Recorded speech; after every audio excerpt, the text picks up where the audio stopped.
All right. What's up, everybody, and welcome to Deckin Around. My name is Tyler. I think I'm Steve. And today we are so excited to have Nic Suriano on the show. For those of you who don't know Nic is a magician, videographer, card thrower, gamer. You pick it, he's done it probably. And honestly, absolutely one of the coolest people in the community. No question about it. We are really excited to sit down and talk to Nic today. I know this has been a long time coming, Steve. It has been. You know, we tried to get a hold of Nic for a long time. He's a busy guy, but we kind of got the inside scoop and reached out to him, and he was all about it. So it's pretty cool. Dude, it's going to be a fun time, no doubt about it. I think, especially when we get people with so many different interests and so talented and driven in those interests, it's always a fun conversation to really find out what drives them, what it's all about, and, who they are in general. So, yeah, I mean, I'm always like to have people on who are super motivated, super inspirational, and it's going to be a good show. And it's our first Sunday show.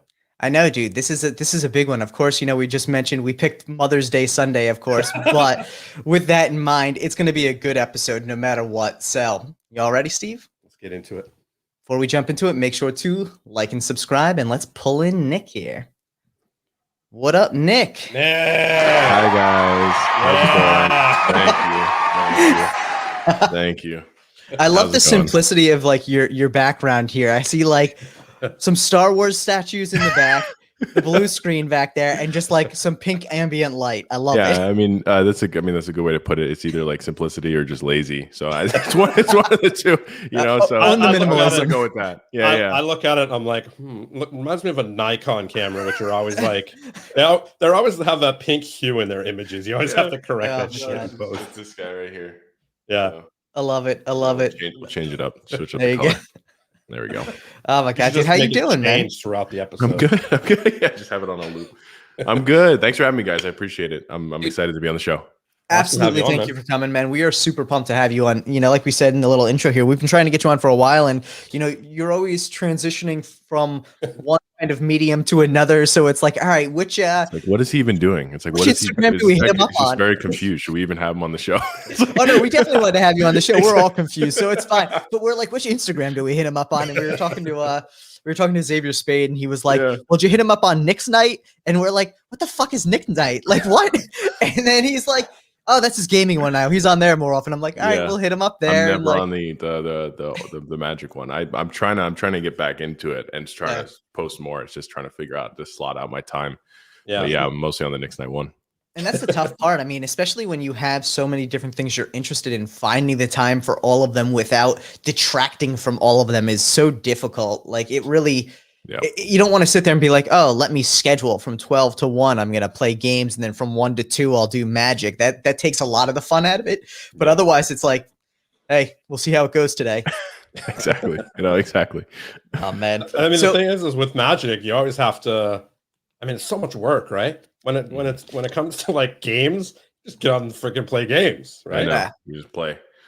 But it's tough. Like it was like I took that point like where I was just getting into the gaming content creation, and like I haven't picked up a deck of cards in like 3 months. And then I picked it up and I was like, oh my God, my hands were like sore. It felt fantastic. I might just start taking breaks on purpose just so I could get that feeling again when you pick up the deck of cards for the first time in a while. Right. It's very magical. Yeah, it's funny because once you pick it up, you never know, you might be better, right?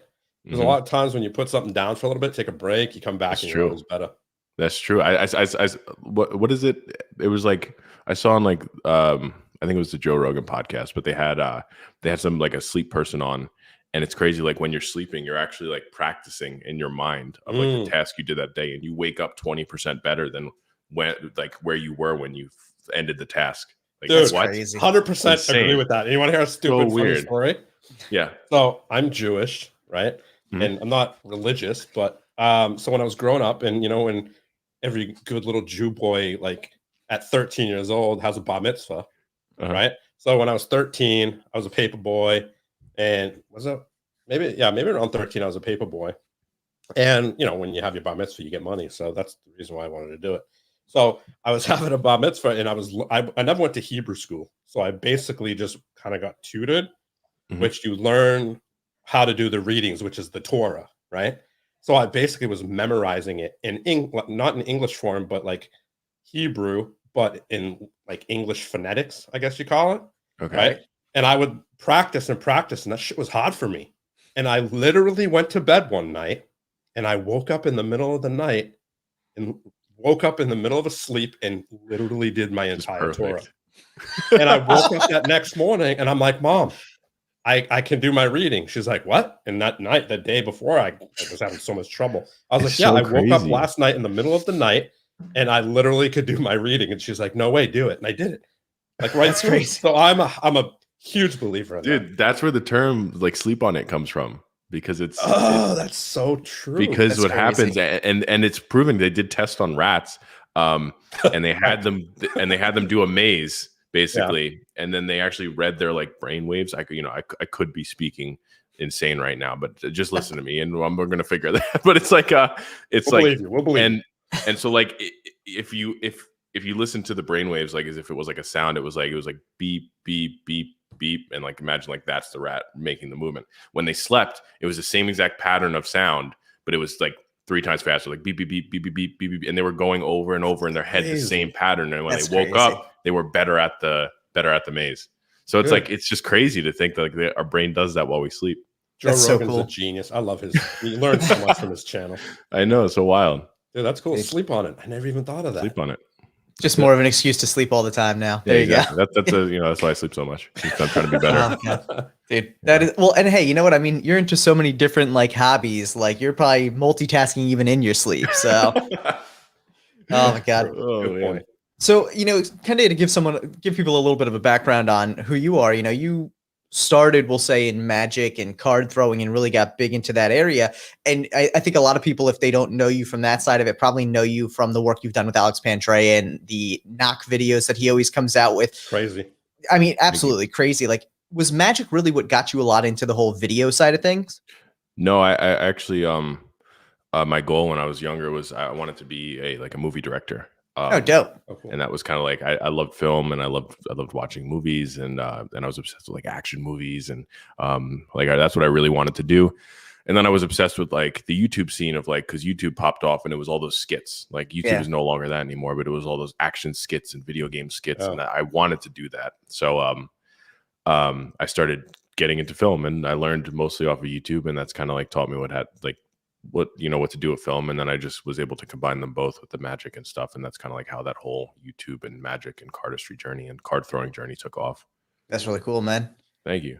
Yeah, I heard through the grapevine that and I've seen obviously some of your card throwing videos, but I heard through the grapevine that you are like hands down one of the best card throwers that doesn't really show their talent in his videos. You're a sleeper, I heard. I mean, I appreciate that. I don't know about that anymore, but just because it's been a while since I've used the old arm here. But it's yeah. I mean, it was I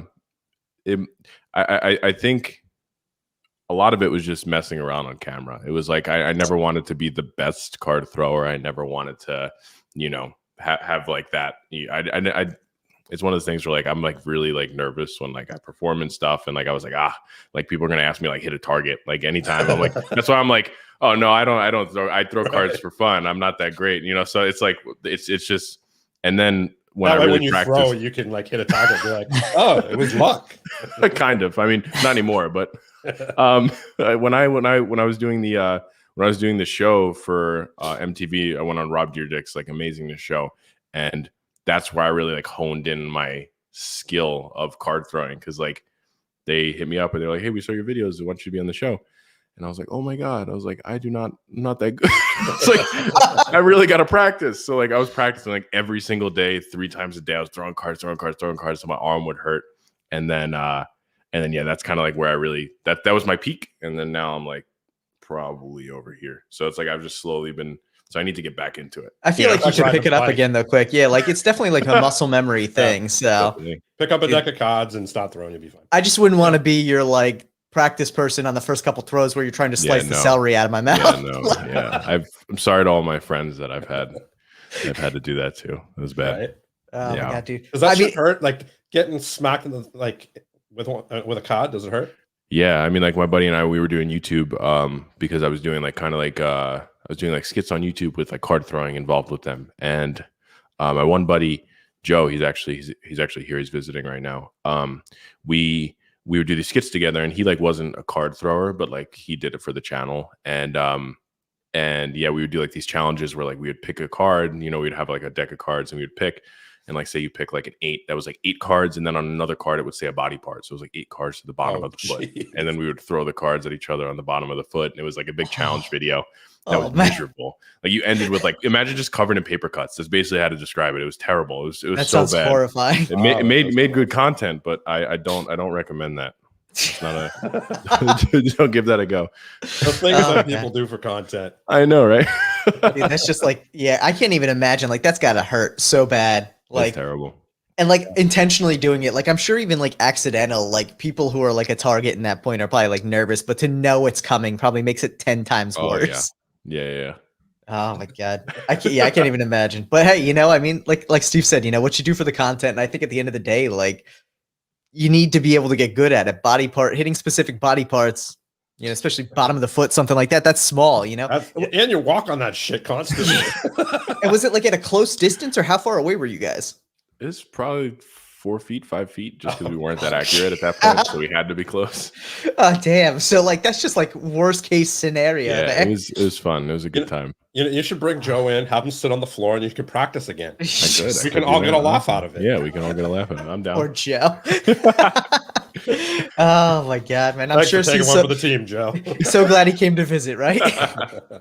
Oh my God! And so like, what about the card throwing scene? Like what first got you into that aspect of it? Was it just something you saw and you're like, oh, that's awesome? Or did it kind of progress out of the whole like magic thing and realizing that like that was kind of also part of handling cards in one way or another? So I was kind of obsessed with like comics and superheroes and stuff, and like Gambit was like obviously a big inspiration. I was like, oh, he's cool, he throws cards, he's mysterious.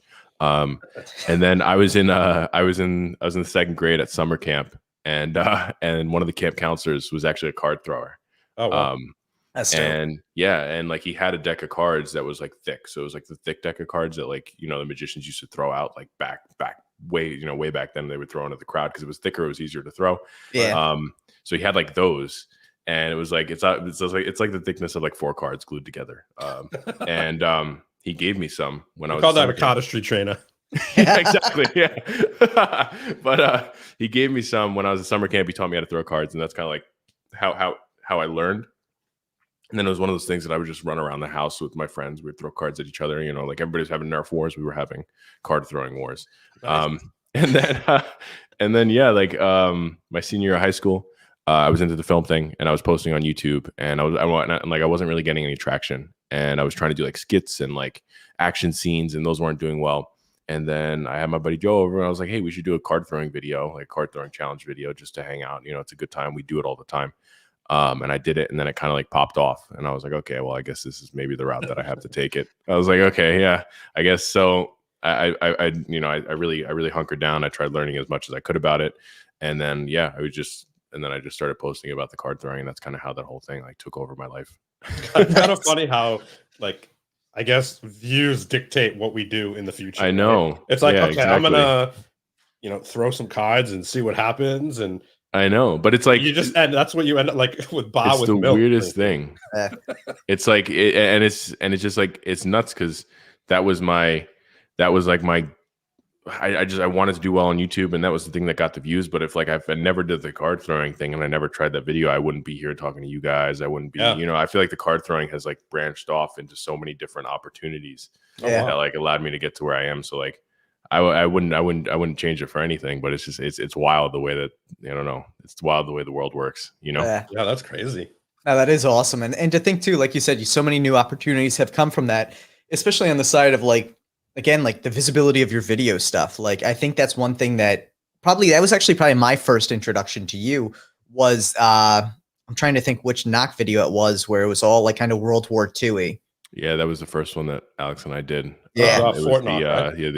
Yeah. And I think that was like the first time I stumbled across it. Now it's just like, holy shit, this is intense. Like, like no holds barred, fully done up. Like, would have expected it to be like a short movie somewhere and just be like, damn, like that was intense. And I was like, this dude is awesome. Like you probably saw the 3000X1 first. I don't think so. And I think what it was is I think my first real introduction with Knock, because I was so late in the playing card game, was the Fort Knock, because it was like towards the end of all the controversy around the Fort Knock. And I'm like, all right, I'm going to go Google this. And then I think I found the video and I was like, oh, damn, this trailer is sick. Wow. Yeah, it actually, the way that the trailer worked out was like so oddly perfect because Alex reached out to me and he's like, hey, I want to do a trailer for this deck of cards. And I know you do the film stuff. Like we could definitely work together on it. And I was like, yeah, man, like I'm down. And he was like, I was thinking of doing like maybe like an old type like war vibe or something because it's the Fort Knock. Like I would love to hear your thoughts. I was like, oh, I have a whole World War II costume set up and all the weapons and everything. And he's like, what? And like because when I was in high school, we did a World War II short film.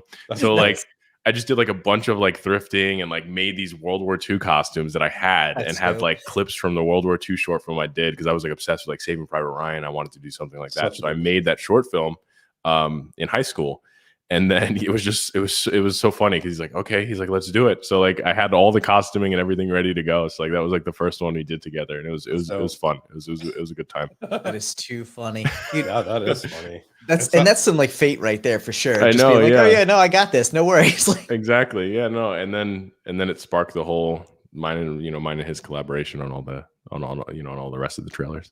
Yeah. No, I think it's great. How's I mean, we'll have to get into obviously the video side of all of that, but let's back up a teeny bit. Like from card throwing, what brought you into Magic? Was it just like card throwing and getting in touch with other card throwers, like seeing what they do and they also do Magic? So it was kind of like, it's a good question. I started Magic before the card throwing. Like I've been doing Magic, man, like I have the original Rocky Raccoon when I was in kindergarten. Like, and I remember I was like, I brought that to class. Like, so I've been doing it for a long, long time of just like simple stuff. I did like the pen through bill. I brought that, was like doing my pen through ear in like first grade. I was just like messing around. So like I've been doing it for a while. And then the card throwing thing it was actually Magic first, led me into the card throwing. And then the whole Magic thing took off too. But like it kind of like, the card throwing and Magic goes hand in hand. So I was posting card throwing content primarily. And then I realized I wanted to really start doing Magic content as well. And then that's kind of how it started, posting more Magic content and stuff like that too. Nice. That's cool. Thanks. Yeah, we figured we always like to ask, we want to see how many people say Chris Ramsey got them into Magic. It's definitely an inspiration. I mean, like he was popping on YouTube. So at the time that I was doing the card throwing thing, Ramsey was popping off on YouTube, man. Like it was because I found Ramsey, I was watching his like old videos of like when he was doing the street performance videos. Like that's when I found Ramsey, and obviously through Illusionist and stuff. And I was following him, and then Xavier is kind of the one who brought me into the the Magic community. I was kind of just some nobody on YouTube, just making some card throwing content. And then it's funny, I was in Vegas and like Xavier was here in Vegas at the same time because I was visiting with family, and then Xavier was here for Magic Live, and I didn't realize at the time that Magic Live was happening at that point. So I hit Xavier up because I followed him and I was like watching him on YouTube and everything. And then I hit him up while I was in Vegas. I was like, hey man, like love your content, would love to link up sometime. So you were in New York and I'm in New Jersey. And he got back and he's like, actually, he was like, I'm in Vegas now. And I was like, well, I'm in Vegas now. and he was like, oh, we should link up. But it ended up not happening. And then I ended up going to New York. And then he kind of showed me the world of Magic. It's like very like a student mentor thing. Like he kind of he brought me in, introduced me to New York and showed me the, Tannen's Magic Shop, Phantasma, took me, to all the different shops, showed me like, introduced me to a bunch of new people. And that's kind of like how the whole Magic thing started. And that's kind of like what really got my like appreciation of Magic. Cause I was just somebody who was just buying, downloads offline. I didn't really have that appreciation for, for the art and like different performers and stuff. I just saw like what I saw on TV, and he kind of like really showed me like that it goes so deep. And I was like, and that's kind of, opened my eyes to all of it. That's dope. Xavier is the bomb. Yeah, he really is. He's actually in Vegas now. You guys should link up. Yeah, exactly. Remember back then when we didn't link up? Yeah, we should probably link up this time. I know. Yeah, I've seen him a couple times while he's been here, and we've been hanging out. We've been shooting some stuff. Nice. He actually just came in. Oh yeah, there he is. What up, Bess? Yeah, he must man. have Like, heard his ears were ringing. yeah, exactly. He heard us calling. Yeah, man. He's here and he's been crushing the content game recently with the whole first person magic thing. I don't know if you guys follow Xavier on TikTok, but he does. He's been doing like first person magic and stuff, Yeah. and it's killing it. It's so dope. Yeah. Yeah. Well, we and saw of him course, when he loves that new camera he got. Yeah. I love it too. I'm gonna Yeah, get it's one. sick. Like this big. It's so cool. sick. Yeah. It's so dope. Like he showed it to me, and I was like, "Those are your AirPods?" He's like, "No, it's a camera." I was like, "What?" I was like, "How is that a camera?" And he like took it out and like magnetized it to his necklace. I was like, "Bro," I was like, "This is where do I sign up to get one of You these?" sounded just like him when you said, so sick. "Oh, it's a camera." It really did. Oh, you know, you hang out with the dude too much when you can. Yeah, sound exactly. like that. Exactly. No, and he's always looking for cutting edge ways to make things like his own and add his own personal spin on what's trending. He's so like tied into it, which is really cool. Yeah, he's a mastermind. He's brilliant. Yeah, no doubt about it. And that camera, he was so excited to show it off. We like chatted with him a couple of weeks ago. He was like, "You gotta check out this new camera I got." I'm like, "All right, man." It really is so cool. It And then I was really- gonna it buy really one, is. but it's like a 30-day waiting period, and I'm like so stubborn. I'm like, I'll wait till it comes out. So, you know, so Yeah. I was like, I just need to bite the bullet and get it because I want to do like first person, you know, video game stuff of like, you know, first person shooters and like first person. That'd be like, really sick. You know, so I Yeah, don't that'd know. be cool. Yeah. Dude. You could do Well- first person mukbang. Yeah, exactly. Just me first person eating McDonald's. It'd be great. Oh That'd my be God. dope. Nobody's done that before, have they? I No, don't know. I guess not. You better jump on that now, dude, before Tyler and I gotta. do it. my God. You guys gave me the idea. I gotta take it from you guys now. Just gotta get like oh my God, that'd be so horrifying. Like I It's just hilarious though. People would love it. but I envision like the evolution of that is like first person watching someone eat a burger, but then someone's like, "Fuck that, I'm gonna put a camera in my mouth," and you're gonna In the see me mouth, eating it yeah. in my mouth, and I'm gonna be like, "This is getting a little too weird now." Like, I Where's the camera going actually know next? who can make that happen. ugh. One of Great. my good friends is like a world renowned surgeon. He deals with the throat and the ears and nose. You put a Totally camera in our make that mouth. Permanent Yeah. camera in your mouth.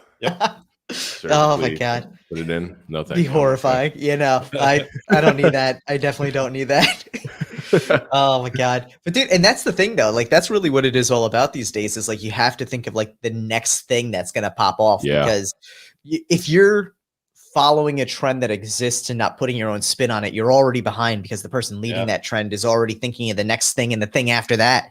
So Yeah, it's like exactly. it's so crazy these days, but you know, it also allows for such like amazing content creation. Like the things we see now, whether it be gaming, magic, card throwing, cardistry, you know, flowers, whatever it is. Like there's so much.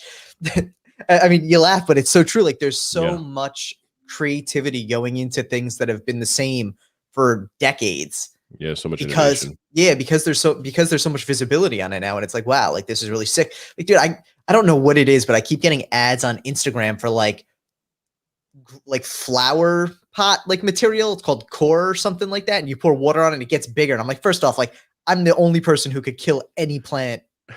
No questions asked. I've killed 2 cacti in my life. I don't know Oh, how. man. Like I can't grow anything. So why it's advertising to me, like they definitely got the wrong segment there. But That's I'm so like, funny. who would have thought that like they're innovating potting soil at this point? Like what the hell? Yeah, So it's always changing. Everything's changing. Every I mean, what it industry. comes down to is shit and dirt, you'll be good to go. I mean, you can innovate all you want. Shit and dirt, you're good to go. Right? I mean, come on. Exactly, Stick yeah. with the basics. Oh, It's my like, God. oh, we engineered this new weightlifting machine. Well, bro, you do the basics, you'll be just fine. Pick it up, put it down as long as it's heavy. It's It's work worked. muscle. Yeah. It's worked for hundreds of years. Don't worry about it. You'll be good. I feel like you're talking about that tonal machine that you always see like Mike Tyson advertising, and I'm like, Mike Tyson looks like he's about to tear this shit off the wall because he's so frustrated with it. Like, oh my God, I love it. Yeah. And everybody, he didn't get that big from lifting those damn weights. You know, that's Yeah. 100% the truth. Like, dude, anyone who's gone to the gym and tries to use like the cable machines, you know, there's just certain limitations to it that would just piss you off with something mounted to the wall all the time. Yeah. I mean, again, like it's it's funny. Like it's the same with every industry. It's like the weightlifting thing. It's everything stems from the basics. You know what I mean? It's just there's the core movements and core things that build muscle, and then there's the innovations to make those things easier to accomplish and focus more on the the one point of it. And it's the same thing with magic. There's like all the core moves, and it's always innovation. Everything is what I mean. There's only there's only so many ways you could do a double lift in a certain sort of routine. It's like the same thing. There's only like so many different ways you could do a concentration curl. Yeah, it's yeah, it's true. I mean, you look at all the big dudes, right? All the dudes that are in the best shape. I mean, obviously it's subjective what best shape is, but like, let's be honest. Let's look at all the dudes. Like, you think Ronnie Coleman is in there with a crossover machine? like her. Like, come on. You don't even need that shit. Anybody who thinks that machines are better than basics is just the only time machines are better is when you're limited on space, because you can do more in a smaller area. So like if you have a gym in your basement and it's 10 foot by 10 foot, you can get one of those multi machines and it's better than nothing. But at the same time, you could also get 10 feet worth of dumbbells. I was just going to say, I'd still rather have dumbbells or a bench. And I think it probably allows you to have a little bit more flexibility with certain things that you can do to like isolate. But at the same time, like people who go to a professional gym and never touch the free weights are just completely missing out. You're there for the wrong fucking reason. Hop on the treadmill and run for 2 hours and go home. Like, yeah, exactly. I mean, like the main thing is with those, like there's always space for those machines. Cause it's like, yes, you pick things up, you put things down and you get bigger, but for like the people who are competing, it's like it does help with having like those machines. Oh, did I freeze? Am I good? You're good now. You're good. Yeah. It's also interesting because it freezes like the bottom third. This spot. Yeah, and I'm like, and it's like purple. Yeah, exactly. It matches the screen. It matches the screen. But like you could target those specific muscle groups that you need if you need to target something specific. So there is there's room for everything, and it's funny because the same thing applies to every community. Yeah, it's perfect for the movements. Those strict movements. It's great for if you want. It's a filler is basically what it is. It helps fill in those gaps that normal lifting doesn't fill in. And in the beginning too, I think it makes it a little more approachable. And again, like you said, Nick, there's always these kind of things in a community because it does make it a little more approachable for people first getting into it. With machines, it's a little less intimidating than free weights and bars because someone's like, oh, if you're bench pressing, you need a spotter. Like, you sure as hell don't need a spotter the first time you're doing your 35-pound bench press. So like, it's all right. But with that in mind, like, the machines, if you have problems learning form, can definitely help out there too, because you do have that kind of restricted movement angle where you can figure it out. And then you're like, all right, well, if I'm doing like the pec flies on the machine and I figure out the form, I can then go lay flat on a bench and do like a dumbbell butterfly. And hopefully I'll know what the right form is to feel there. So. Yeah. Exactly. But it's like there's that happy medium. And then there's too much of like you get those like vibrating ab machines and it's like just go do crunches. It's like, I don't know. What are you doing? Yeah. Have you ever seen those vibrating machines in general? Yeah, you just stand on it and it vibrates. Stand on it and it vibrates. Yeah. My friend has one and she's like, they're amazing. And I'm like, what are they for? She's like, just step on it. I stood on it and I'm like, basically like it just burns. Cool. It burns more calories for you for doing nothing, but like so does chewing gum. Like exactly. Like it probably burns about the same amount of calories too. Yep. So it's like those. It's like every once in a while there's those. There'll be like a rush on ads for like those like glue-on things you put on your abs, and you like press the button and it electroshocks you, and it's like some jacked dude with a 6-pack, and you're like, yeah, like he had that 6-pack way before he put on that thing. Yeah. Exactly. It's crazy. And again, though, like I think innovation is great because the whole purpose of it is to try and make life easier or more convenient across the board or more interesting. But like, lazy. Or more like, well, I mean, lazy, convenient, they're kind of synonymous. So like, I mean, other than what's that new game called? That new game thing that we were talking about with X? It has that round base. Oh my god, dude! I want that so bad. The Halo or something like that. It's basically a gaming VR set, but the base is a treadmill. It's a 360 treadmill, dude. You literally have to jump. You have to you have to jump. You have to crowd jump, sitting there. Yeah, how it feels like like I'm curious if it feels too bulky, if it feels like you're like kind of like, you know what I mean? I feel like you I've probably seen people running on it, yeah. and it's like I don't know, like it could feel amazing, and it also could feel like maybe you're It being looks a held little down. awkward. It looks It awkward, does. but It it's looks probably something you awkward. get used to. You probably get used to it. And like, so the one that they're working on now is like a home version of the commercial version. So it's a little more streamlined. The vest and everything is a little lighter. And the way it tells when you're jumping and up and down is there's like basically a spring load in that. So when you jump, this back piece goes up as well. And then it knows, okay, jump or okay, crouch. That is where I think it would be a little bit restrictive. But yeah, dude, this thing, I mean, and it's $2,000. The crazy thing about it is a good treadmill will cost you $2,000 and you sure as hell can't play video games on it. Exactly. Like it looks intense. I'm super like excited for them to actually come out in a way that I can go out to the store and like buy one, because that's the way you get fit these days. You want to really like do some good cardio, go play some Call of Duty and run the map like you do sitting down. Dude, people are going to be like quitting 10 minutes into the game being like, yeah, I can't, I didn't die, but I'm winded here. Like, let me just hang out. I just can't wait till gaming reaches that point. And like, that's what I'm so excited for. Cause it's moving that way in such a rapid pace. Like it's just, it needs to get that point. Like VR, they made it like accessible to the public. Like they came out with the Oculus Quest, and that's like without a wire connected to your PC, you could run games on it. It's just a free device that you could put on your face, and it's getting lighter each time they're releasing. It's getting lighter. It's getting smaller. I just can't wait till it's the point where it's so accessible to the public where you could go out and it costs $100 and you buy a pair of glasses that you put on, and then it puts you in this virtual world. You could use your hands, you could walk in it. That's where it needs to go for it to be, I guess, mainstream, I guess, in a way, you know what I mean? Because it's like, there's not everybody has a VR headset, but everybody has either a PC or a PS4 or a PS5. You know what I mean? People are getting that stuff, but it's like they're not getting the VR headsets. And I think that's the future of gaming. I think eventually that's going to take over the whole gaming once it's more like, innovative and once you can actually be interactive. Supposedly Apple's coming out with something this year, so I'm sure it'll be innovative in everybody's houses. Which I just found. So the thing is called the Omni. It's by this company called Virtue. I just dropped the link in the chat too for anyone who's interested. This thing is intense. Like it literally looks like it takes up about 5 feet of floor space. And first off, too, the dude in the thing is like jacked. So they weren't picking like some like really like chubby gamer guy to be on here and be like, run 20 miles and let's see how you do. But like, dude, the amount of time people spend on games these days and the amount of like acceptance we see for things like Wii Fit and all that, like people love that stuff. It's not even Wii Fit anymore. Wii Fit's like 2 generations ago, but like that was massive, Yeah, exactly. And that's like what got people into it, or even like Wii in general is what really pushed a lot of that and like was the forefront of that actual like interactive gaming where you're not just sitting there doing nothing. Like Wii Tennis blew up, Wii Fit blew up, all these things.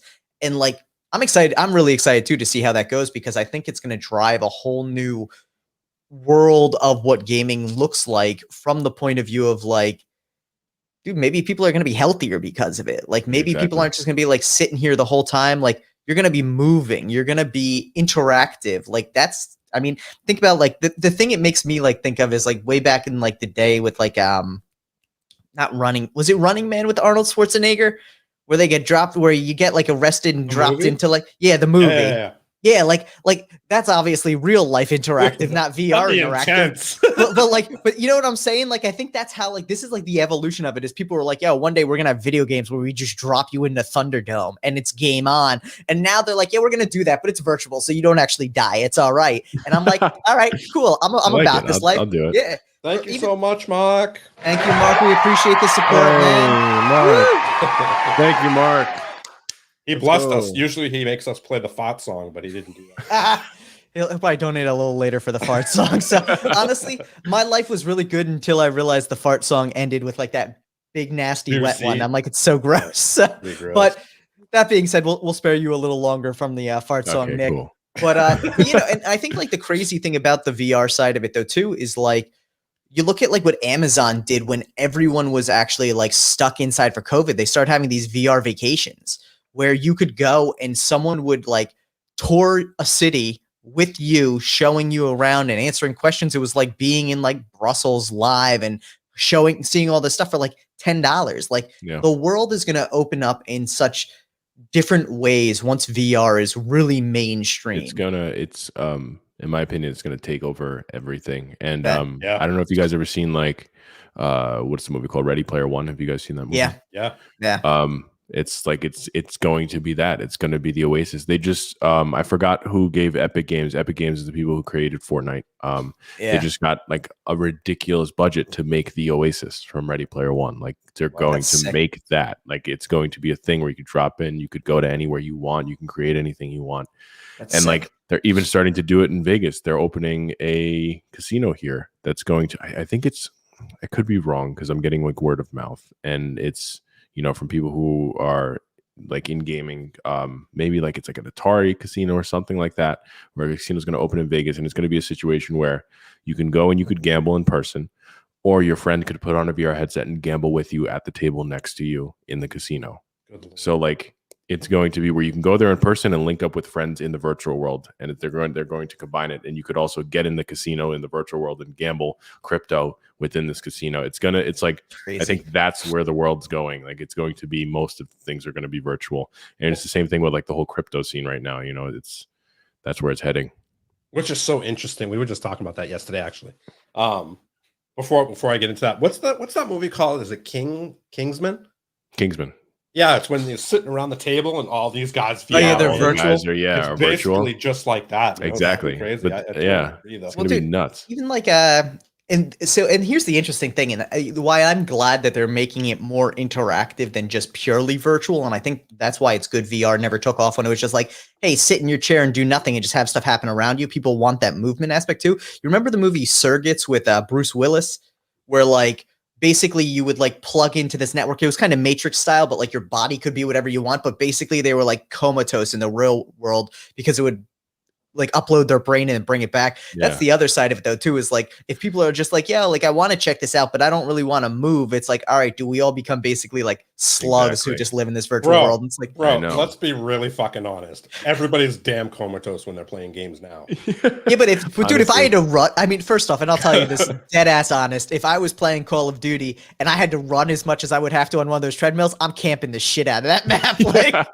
I'm gonna find a good spot, I'm gonna hang out for a while, catch my breath, and then I'll go play some more.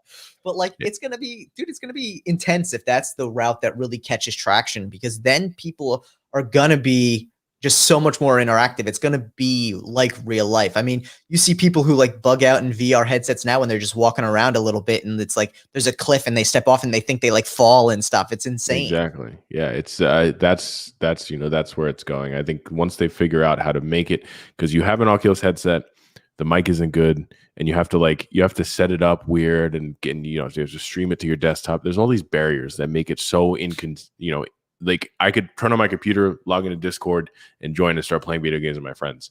Yeah. If I've put it on and I could join my friends right away, and they figure that out where it sounds good, the mic's good, and it's not as clunky and weird. Once they figure that out, I think it's going to take off, and it's going to take over the whole gaming scene. And like the Oculus is working with Ubisoft to make us, and like an Assassin's Creed game, and they're also making like a Splinter Cell game, and they're doing like all these like major titles in VR, and I think that's kind of where it needs to go and how it needs to happen. But I'm excited. Why I didn't buy the Oculus. What did I buy? The Quest, maybe? No, we got the Ring Fit. What is that? Yeah, you got that's Switch. Yeah, so we got the Switch because the Oculus isn't ready. It's not there yet. I know. Yeah, it has a long way to go before it gets really enjoyable. Mm-hmm. Other than stuff like Beat Saber, which is really good for working out. And exactly. Stuff like that. But I mean, it's sad and really cool at the same time. Yeah, it's very exciting. I think they're close if they just really figure out that way that I'm talking about, lower the price and make it easier. Yeah, and then it's going to take over.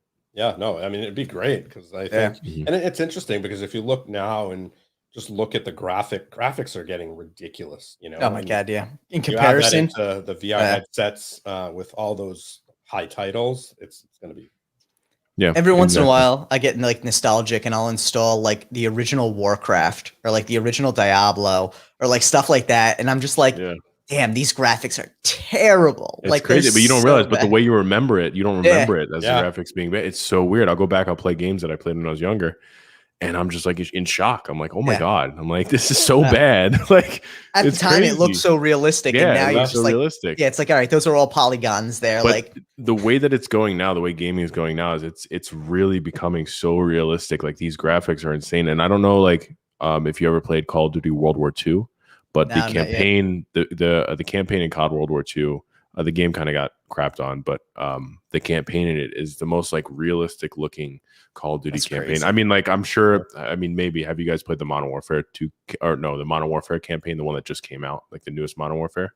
No, not yet. Because that has like live, it's like playing a movie basically, and it's so it's very, I don't know, it's jarring because it's like it's so realistic. So that's crazy. I think they're starting to get to that point where it's like it looks realism, and it's like yeah, once they, you know, because they're having, you know, video games are no longer they're making a character in the computer. They're doing motion capture with real actors and having them in the, you know, in the games. It's wild. It's definitely next level. Yeah, exactly. Now, is that something? I mean, you obviously being a huge video, you know, I mean, I guess you could say director and creator.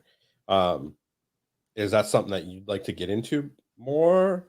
Yeah, I mean, or I would love to eventually like work with a video game company that's going to be putting out a game, whether that be like, you know, Assassin's Creed or Call of Duty or something, and be able to like be given a budget and create like a short film based around the video game. Yeah. That's like a goal, I guess. I would love to eventually do that. That'd be so cool. But right now I'm just doing it by myself. But like I would love to eventually like have an actual company like sponsor a video. Yeah, that'd be dope. Now is it something like you create a short for them and pitch it? Or yeah, probably, or like something along the lines of that. Like I don't really know how that works. So it's like I'm kind of just making up a scenario in my head. But like if they could, you know, something along the lines where they're going to promote a game and they want to throw me a budget and have me, you know, create like a short film, like a trailer short film for the video game, that'd be dope. That would be super sick, man. Definitely reach out, send them like your pitch deck or something. Yeah, that'd be kind of dope. Be like, oh, I just happen to have an Assassin's Creed outfit. What do you know? Oh my God. Now, how long does it take you to create? I mean, obviously you had all the, you know, the wardrobe or anything, but like, how long does it take you to create that type of video that you did for Alex for like Fort Knox 3000X1? What's the process look like? Normally it's like 2 to 3 weeks of like, first, like he comes to me with the idea, we go back and forth, we storyboard, we write the script, we get everything together. Then it's costuming, so I have to go out, I have to make the costumes and everything. I think the hardest one, the one that I was the most passionate about, was probably like the Winter Knock. We did like a winter, some sort of Winter Knock trailer, and I made like the whole costuming for that and stuff. And that one we had to like, you know, drive to locations and stuff, and it's a big process, and like my friends help me out with it, and like I pay them, you know, we hire like a crew of like all my buddies that I used to create films with, and then we shoot. And it's it's like a week of shooting, a week of editing, and a week of like preparation is the best way to describe it. So yeah. And so the Winter Knock was your favorite to do? Yeah, definitely. I think so. Just because I love The Revenant, like it's one of my favorite films, and that was like a huge inspiration for that. And it was one of the ones that I got to like act in, I guess, or like become like this character. So I got to like, and just the whole costuming and everything was it's the process that I love with the whole filmmaking thing is the whole filming process. Like, I think it just makes the best memories. There's some of the best memories I have from high school and out of high school is when I was filming short films with my friends. Like, yeah, it's just, there's some sort of like, I don't even know, I can't even describe it, but it's just, that's like my favorite process, is just being like all the stuff's done and you're just in the moment shooting a short film, and it just makes for the best memories. And I that's kind of like, I think filming the Winter Knock one is where we had like, because we were in the middle of the woods by a stream, like just it sucked. It sucked, but those always make the best things. It sucked so much. It was cold. I was wet from the waist down. I was freezing to death. We were muddy. It was a miserable experience, but it's my favorite experience. You know what I mean? Like, it's like, it's those ones. Like, one of the other ones was the World War II one, like the World War II short film I did when we were in high school. Miserable experience. We were in the middle of the woods in some quarry covered in dirt, explosions going off around us. We were all tired. It rained. It's like, but those make the best memories, and those like the most fun experiences. So like, I love that. 100%. I love that. I love just going at it, and it's just, yeah, but the winter knock one was definitely, I went through the ringer with that one. We were tired, we were miserable, we were cranky, we were wet, and it turned out to be my favorite. And it was a very, very fun memory to have. That's really cool. That's so true though. Some of those best moments are created from the most miserable ones. You know, I remember like when I was rock climbing and we used to go out for, 10-hour days hiking up to the crag, or like it sucks going through creeks and like almost falling and eating shit off cliffs, just like miserable, dead tired, and then having to trek back 2 miles. It's just, once you get back to the car, you're like, oh my God, that was miserable. But then the next day you're like, that was the best time of our life. Yeah, exactly. I will never do it again, but it was the best time of our life. And then the next weekend you do the same thing. Yep. Yeah, that's so cool. Now, how much footage did you get for the winter knock to get it down to, what was it, like 3 to 4 minutes or something? Yeah, so we ended up getting like the whole fight scene, it's kind of like I filmed the whole short film. It's funny, like I could release a whole short film about the winter knock thing, but it's like, with the amount of footage we got, but it's kind of like we get all these footage, like all this footage, and then we cut it down. We try to get it to, the 3 minute or 2 minute long. I forget how long that one was. Try to keep it down to like the size of a trailer. And yeah, I mean, I guess that kind of helps. We're trying to make a trailer, make it look like it's a trailer for a short film. So it's like it helps shooting the short film and just pulling the best clips from it. But that whole fight scene, like that's in the winter knock trailer, like we did the whole entire fight scene, like the whole thing is shot and was all completed. But if at the end of the day it was just too long, so I had to piece it up to the music and put it in the trailer. But yeah, like normally we'll shoot like a whole lot of clips for it. And yeah, that's the winter knock one. That's cool. But that one, that mountain in the background, I swear to God, that mountain was the hardest thing that I've ever had to do with one of those trailers, man. Really? Like there's a mountain in the background of the first shot, and it's this big mountain. That one was easy because I kind of just had to mask it. I had to mask around me and add this mountain. And then I didn't realize, because when we were filming, I was like, oh yeah, I'll just add a mountain in the background. You know what I mean? Because Alex was like, I want snow in this. And I was like, Alex, it's like, it's not snowing right now. Like it's hot out. Like how are we I can't make snow. And he was like, oh, okay. So I drove up north. We looked around and there was no snow. It was all like dried up, and there was nothing there. And I was like, I called Alex. I was like, man, like we're going to have to figure something out. Like there's no snow here. And he was like, oh. And then I remember I was like, oh, there's this creek by my house. I'll just CGI a mountain in the background. And he was like, okay, sounds good. So I filmed it, we shot it, and then then it's a talking scene, handheld talking scene, back and forth like this. And I shot it, and I was like, oh, I'll just add the mountain. And then I went to edit, and I was like, holy shit. I was like, why did I do this? So now I had to track this scene and add a mountain in every single time the camera panned back and forth. Oh my God. That's brutal. And it was so brutal, man. But I was like so happy with the way it turned out, because like when at first I was like, this isn't happening. I was like, I'm gonna have to scrap the mountain idea, like, or I'm just gonna have the mountain in the first shot, and then when it's panning back and forth, you're not gonna see a mountain. But yeah, I'm happy I was able to do it. It was very, very tough. It was very, very tough. That's funny. You should like you should do like these little mess ups in your videos and see if people notices them. I know. There normally is little mess ups. If you go frame by frame, you'll see little mess ups. I'm sure the mountain will jitter every once in a while. But yeah, that was tough. That was a tough. That happens in normal movies too. You'll like watch a movie and someone will have like a glass on the table, and then the next scene the glass will be gone. You'll be like, wow, that was a bad cut. Exactly. Yeah, and like those are the and those things, like it happens in movies all the time. It's like you can cut corners in film, and it's the same. It's like that's why film is so so much like magic. Like it's all about misdirection. You know what I mean? Yeah. It's like things in film all the time are so poorly done. You know what I mean? Like there'll be something in the background and it's clearly just an image, but your brain isn't focused on it. You know what I mean? So it's like the editors on the film don't have to put so much time into it because they know that that's not where your eyes are going to be during the film, and you don't even notice it the first time, the second time, the third time. It's the fourth time you watch when you're like, oh, it looks a little off, because now your eyes start to wander. But it's all about misdirection in film. Yeah. No, I love that.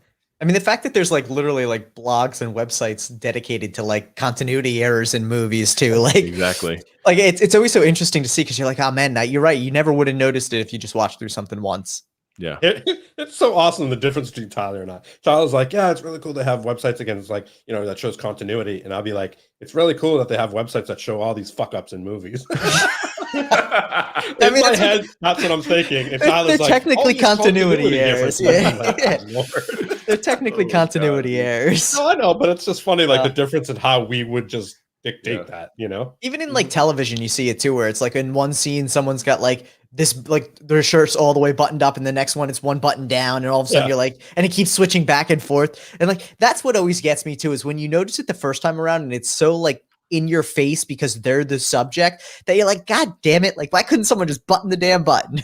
But it's cool because sometimes the films will use that. They'll use continuity errors to portray something. So it's like, say if you're watching a film, some directors, they'll have it so the scene's going on, and midway through the scene, when the scene starts to get a little bit stressed and uneasy, the picture frame in the background will shift and be crooked.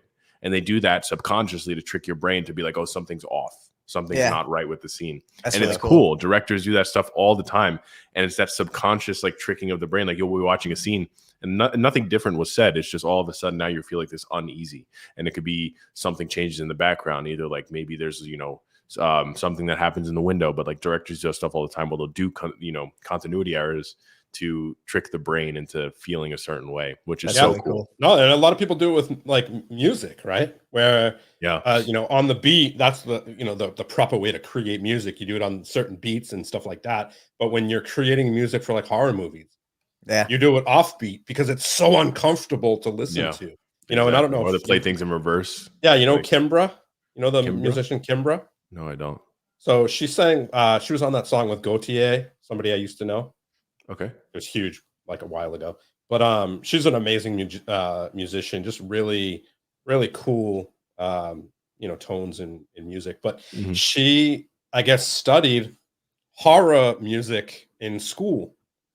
And when she creates her music now, she creates it the way she was trained because it makes you so uneasy and so uncomfortable. So when you're listening to her music at certain points, at certain songs, she doesn't do it all the time, but certain songs, you're just like, like I feel really uncomfortable. What's going on? And it's because those off-putting times, whether it's a frame shifted or something in the window or something, it's just really weird how our brain I love stuff like that. Like it's like same thing with sounds. Like there's a certain decibel where it's like it gives you an eerie feeling. Like it just causes.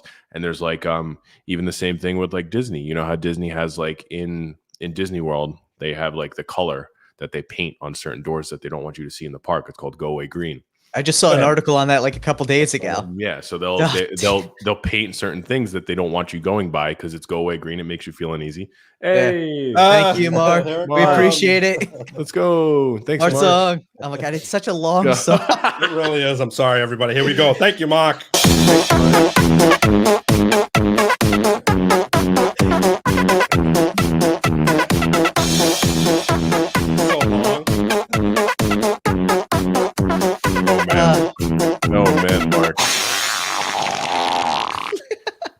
Like it's good until the end where it's just so like over the top. And it's in this overkill. Oh my God.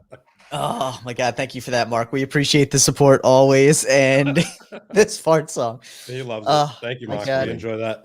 But actually, Mark, it actually ties in because the actual like donation thing on YouTube is actually the color of Go Away Green. Like that's kind of what the color looks like.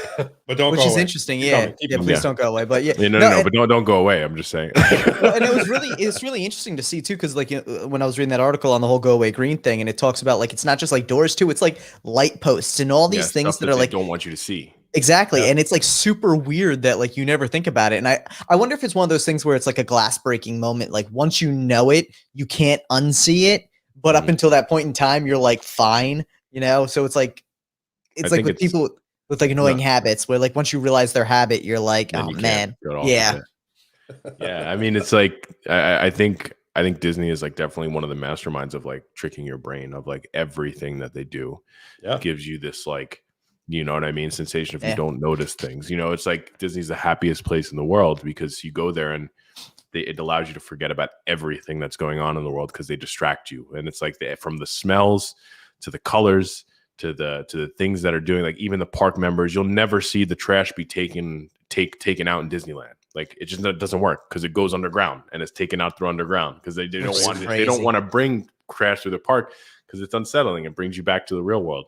You'll never see a park character traveling. You'll never see Mickey Mouse in Star Wars Land. It's just because he's going to be going underground because they don't want to take you out of that like it's so crazy. cool stuff. It's so intense, so in depth, and I love it. It's I love all creepy, that stuff, though, right? If you think about it, it's like exactly. It's the same. It's the same thing with casinos. Casinos are the same way. You know, they don't have windows. They trick your brain. They make it hard to find the bathroom. They have, they don't have clocks. Yeah, exactly. It's like flashing IKEA, lights. It's exactly like IKEA. Exactly. It tricks you in. You're halfway through IKEA and you can't get out. You're like, what is happening? I don't know. And then you ask an employee like, how do I get out? They're like, just follow that door. And you follow that door and you're like back closer to the front. You have to walk all the way through again. They're like literally robots, I think. Yeah. In IKEA, and they're like, oh, it's funny. Just go that way. And you're like, I've been going that way for 7 hours. How do I get out? Every 30 minutes you pass it like a meatball station. You're like, what? There's some good meatballs though. I'm not gonna lie. The Swedish meatballs are dope. So that's for sure. The amount of like psychology though that goes into everything around us, like, it's crazy. And it's crazy to think too. Like, we do get visibility into things like Disney every once in a while because one of these articles will come out and you'll just be like, oh shit, that's insane. But like, it's everything. Like everywhere, marketing. Well, and like it's funny too because I think in this day and age, like I don't know, I haven't had like live television in a long time, so like I haven't watched a commercial probably in like consistently in like years. And so when I go somewhere else and they'll have like turn on cable and there's a commercial, it like hits me. I'm like, man, I hate how like BS manipulative these are. Like, you don't realize when you watch TV with commercials every day how much it's just like whatever you learn to ignore it and it is what it is. But like when they're so jarring when you don't see them regularly because it's so blatantly like trying to psychologically convince you to buy whatever trash it is, you know? Yep. It's crazy, but it's wild, dude. It's a way to trick the brain, man. It's like the best sleight of hand. Exactly. Like there's so much you can get away with in plain sight. Yeah. Dude, that's why like Magic Eye books were so big. Like when you're a kid, like everyone wants a Magic Eye book, and then there's this like class divide between people who can see it and people who can't. Yeah, love it. That stuff is so cool, man. Dude, there's one that I always go to as like an optical illusion where like you're looking at a picture of all these plates that are turned upside down, and then when you find the one that's facing up, they're all facing up. And it's the weirdest thing because once that happens, you can't like unsee it. Like you can't switch back. But there's some people who like their brains just don't work with optical illusions. So like no matter what, they always see the plates up. They don't see both sides of it. Or like even like well, and you know how even like with the whole like blue dress, white dress thing, like those people, they see what it is because their brain, something about like the wiring just doesn't like click that way where they can't see the illusion portion of it. Mm-hmm. So it's the illusion side, the actual side they see. Yeah, they see the actual side. They don't see the illusion side. So like with the paper plate one, the plates are all in fact facing up, but because of the shadowing, it looks like they're facing upside down until you see the one that's up and you realize the shadow is the same and your brain like flips the switch. For them, their brain always sees that way. And it's like, all right, so their brain doesn't get tricked, I guess, to some extent. But like, those are probably also the people who go to Disney World and they're like, why is there this giant construction lamp here? Like, what the hell is this? So, yeah. Oh, man. I haven't been to Disney World in a long time. Yeah. It's a magical place. Dude. Yeah, I haven't been there in a long time. So I have a question. Speaking of Disney, not that this is really Disney, but you have this room that you're sitting in. Yeah. And you have literally 4 things to decorate it. You have like 4 little statues. Why those 4 statues and not 4 other statues? Oh, wait, you got a dono, Chris. Thank you, Chris. We appreciate it, man. It was a blue dress. There you go. Hey. Wrong. This is actually one of my favorite parts is the danger of soundboards when you don't have labels on them and you have multiple banks. Oh my God. Misdirection. Nobody heard it. Yeah. So, I mean, basically, is that just to break the echo?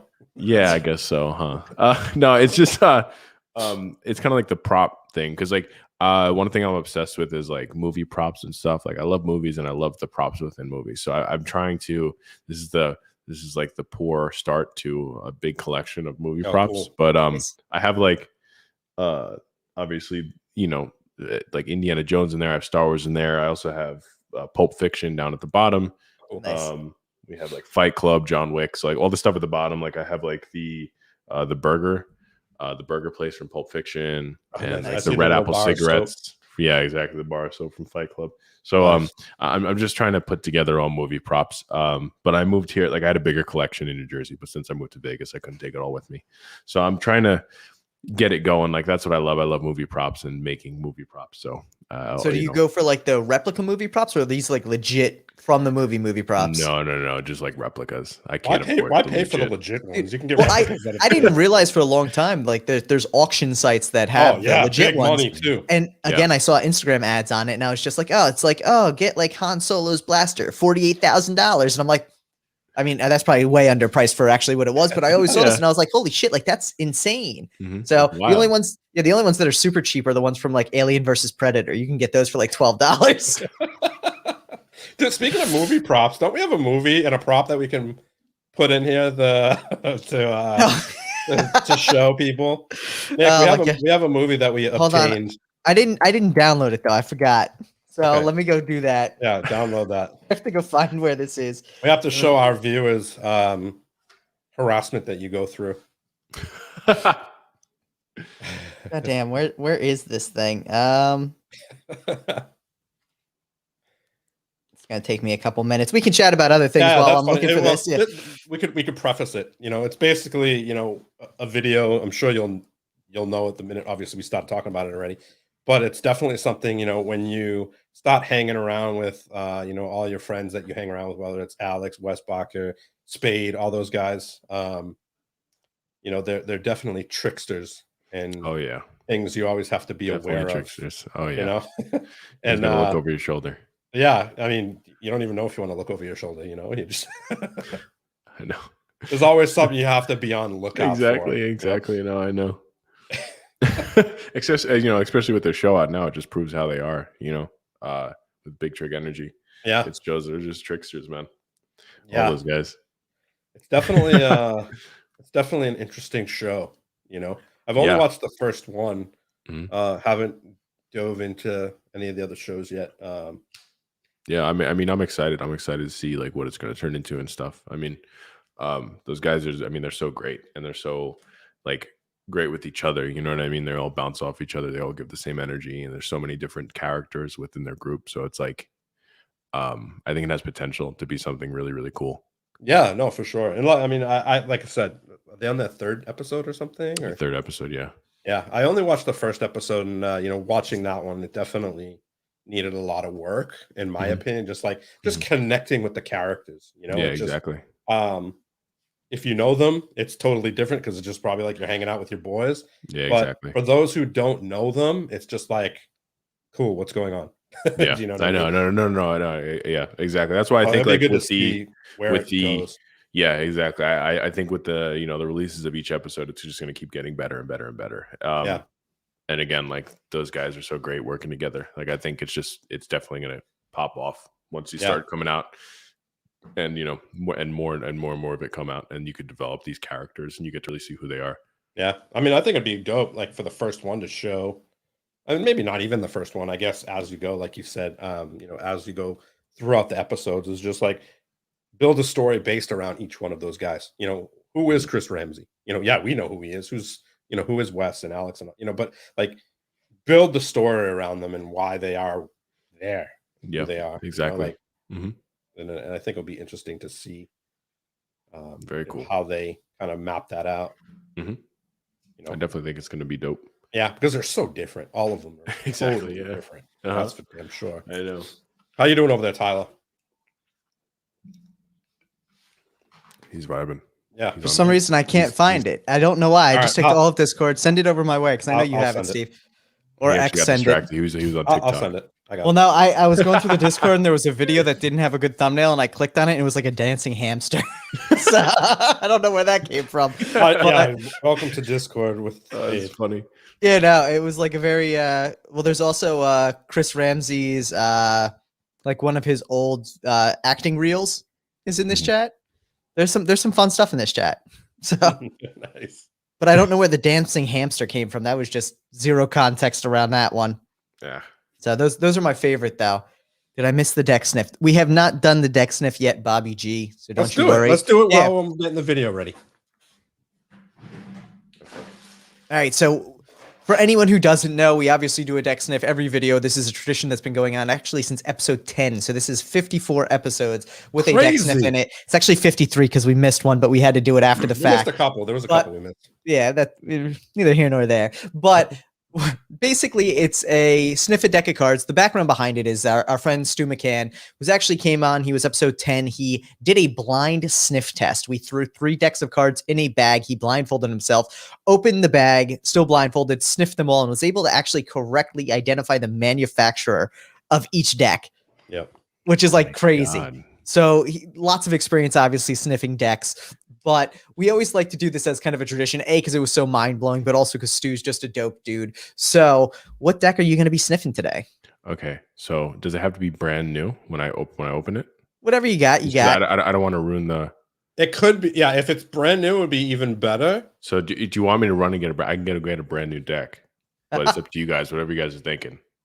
If you have one and you're okay with it, then Yeah, go I'm for it. I just gotta run to the store real quick. Is that okay? Sounds good. No, I'm joking. I gotta look through a bunch of stuff. Okay, I'll be right back. Is that good? All right. Yep. Yeah, that's fine. We'll see you in a second. Can you hear me, Tyler? I can hear you. Why wouldn't I be able to hear you? Because I'm on Wi-Fi. I changed to Wi-Fi, so bear with me. Oh, geez. I know. It's going to be detrimental. But possibly. What's up, Rambo? Hopefully everyone out there has had a good Mother's Day. By the way, happy Mother's Day to all the mothers out there. We do apologize for the conflict on the Deckin Around episode on Mother's Day. We didn't even think about this when we switched up. But what's everyone's thoughts so far on the Sunday lives versus Thursday at 8? You know, we're vibing with the idea of 2 p.m. on Sundays. It seems like a good time. We may vary a little bit on that time depending on how it works out and what goes on around. But yeah. So yes, Stu, great question. This is the new time slot for more shows going forward. We really want to make sure that on Sundays we can do it in a time slot that's European friendly. Obviously 8 p.m. Eastern Standard Time is not always easy for people in Europe, especially for some of our guests. You'll see in the past, we sometimes switch it up to 6 p.m. So that way, you know, people in Europe could get on at midnight, which still isn't easy. But we're trying to make it as clean and all right, perfect. See some good feedback here so far that people are liking the Sundays. We're definitely going to keep it on the Sundays, I think. Rhonda, we do not have any of the Falcon throwing cards. But I do know those are Rick Smith Jr.'s, you know, branded throwing cards. So very nice. So yeah, Stu, that was the goal, Stu. You know, I'm glad. Perfect. You know, it's 8 p.m. there. We're really glad that we were able to kind of fit a time there. We may vary that depending on what's going on. You know, some Sundays can be tough for us from time to time. So we may do some that are a smidge earlier. We may do some that are a little later depending on availability. But I'm here. I made it. All right, video's ready. Yeah. Okay, here we go. Whoa, here I am. Did you email it to me, Steve? No, I put it on our drive. Okay, I'll go grab it off the drive. All right, so what deck are we going with here? I didn't have an open one. I had an open one, so I got an unopened one. Oh, it's dead hands. Look at that. Nice. Let's go. Good choice. So beautiful. So I got to do like this. Can you guys see it? Okay. All right. So we just opening it and smelling it. Is that what we're doing? Yeah. Yep. Go for it. Give some tasting or some smelling notes on it if you want. Tasting. Do your thing. All Yeah. right, I mean, you can eat it if you want, but we don't require the eating. Okay. So I'll get it in the camera. Good.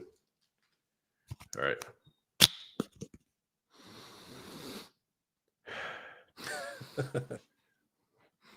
Smells good. Smells like Xavier's hands. Yeah, it smells like Xavier's hands. Is that in the morning or at night? It's kind of like a midday type thing. All right. So like, not too soiled, but still good. So Doritos and cheese smell. Very good. Very good smelling. I could taste if you guys want. I mean, if you want, you're more than welcome, dude. Yeah, we're not gonna. I've heard they're very dry. Yeah, they're dry. Yeah, I hear it's kind of like if you ever do the eat cinnamon prank where you try and eat a tablespoon of cinnamon, it just like basically like concrete your mouth. That's what cards are kind of like. They absorb a lot of the moisture. Okay.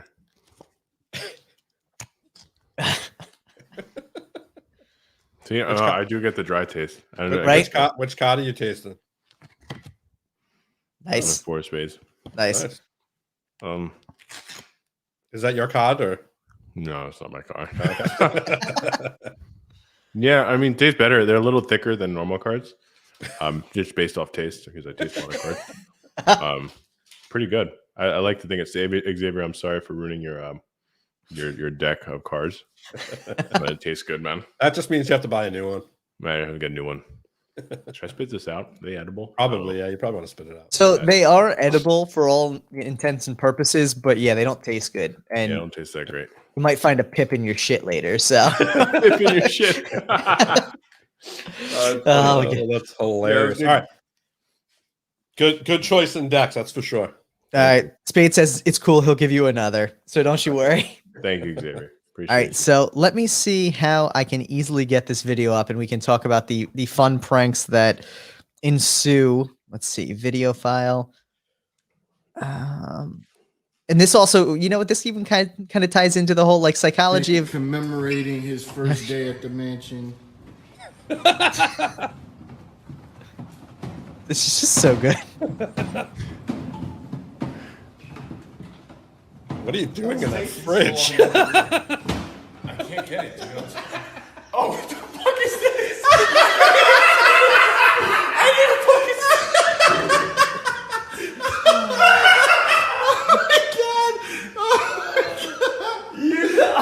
I thought you were playing that up. I like how there's nothing in the fridge. Bro, I didn't see it. God damn. Yes, score one for West. Oh, God. That's some movie misdirection right there for you. Yeah, the thing is, because Xavier was filming, so I was like, I'm just like gonna play a joke, so I was gonna pretend I couldn't get the soda out of the fridge or whatever he was asking for. Turns out, yeah, there's a dildo in my face the whole time. Yeah, the fact that like you look over it and it's like right under. I know, your it's like chin, right here. too. I don't It's, even like, see it. the perfect height. That was such. Oh the my perfect god, height. man! Yeah, no, that is Wes for you. He's just he's a big old trickster. He loves his dildos. He really does. I mean, when we had Wes on a while back, like I was doing a little like research to like write his blurb because I always try and do like a little bit of digging before I like go into it. And the amount of videos I just found on the internet of him doing like tricks with dildos, and I was like, oh my god! And then we ended up talking like 45 minutes about it. Like, no shock there. Like, you know, you like what you like and you run with it, right? Exactly. Keep it going. But yeah, no, that's always a reoccurring theme with these houses. Yeah. Wes and his dildos. He brings like new ones each time, and they just keep multiplying. So I don't know where he's getting them from, or like who's the supplier. But he probably does it himself. Oh, yeah, okay. probably. Where's he storing them all? By now. I'm still waiting for him to come out with a branded dildo. I think at this point, like It'd be it would so probably funny. sell. Yeah. It'd be so funny. I would buy one. Yeah, like it's like a second dildo. One with like just the head on it is like his face like smiling. It's like a bobblehead. Oh my god! Literally. Oh my god! That'd be that so would be funny. so epic, Oh, and that's you know great. it would be on point for him. I don't know how True TV would feel about that, but you know, no. Yeah. I mean, yeah, but it was always pranks and yeah, again, like and like the first time I met Wes was at that house. So it's like the first time I met Wes, and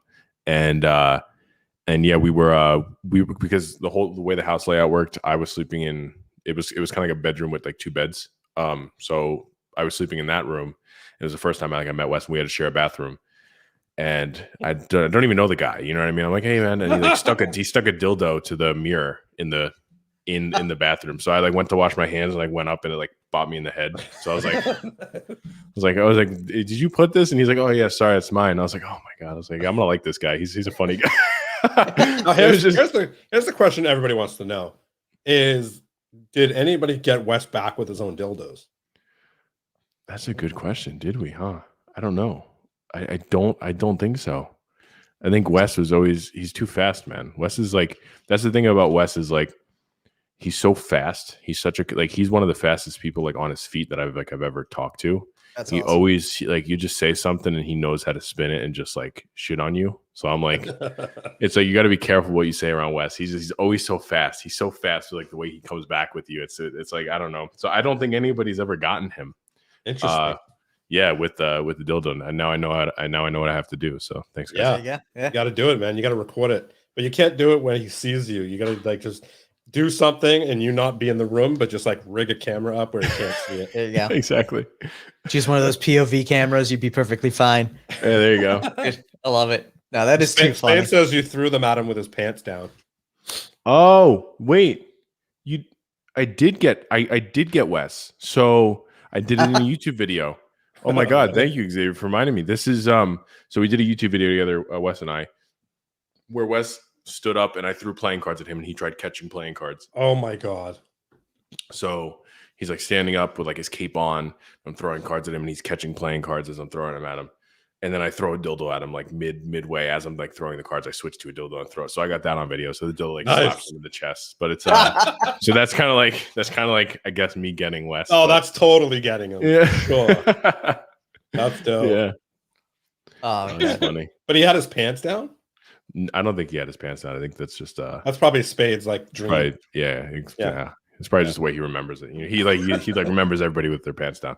Yeah, that's true. Have you kissed Spade? Are you like No, not yet. okay?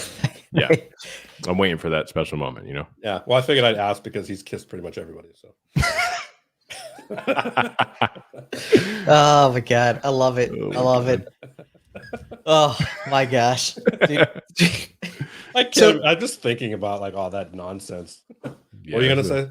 So I was gonna say, talking about like Spades cards and like eating one of his and everything. Like, have you ever being in that side of things previously? Do you ever think about doing your own deck of cards, especially considering you throw cards? I have. It's one of those things that I've always wanted to do. I just never went forward with it, and I think I'm gonna make like the return back to the whole Magic side of things. It's just the time thing is. Yeah. I mean, I just recently hired an editor for YouTube videos. Oh, nice. But just because it's so time consuming, this whole TikTok thing, man, because like that's my main platform right now, and it's like it takes me like 6 hours just to edit one TikTok and film a TikTok.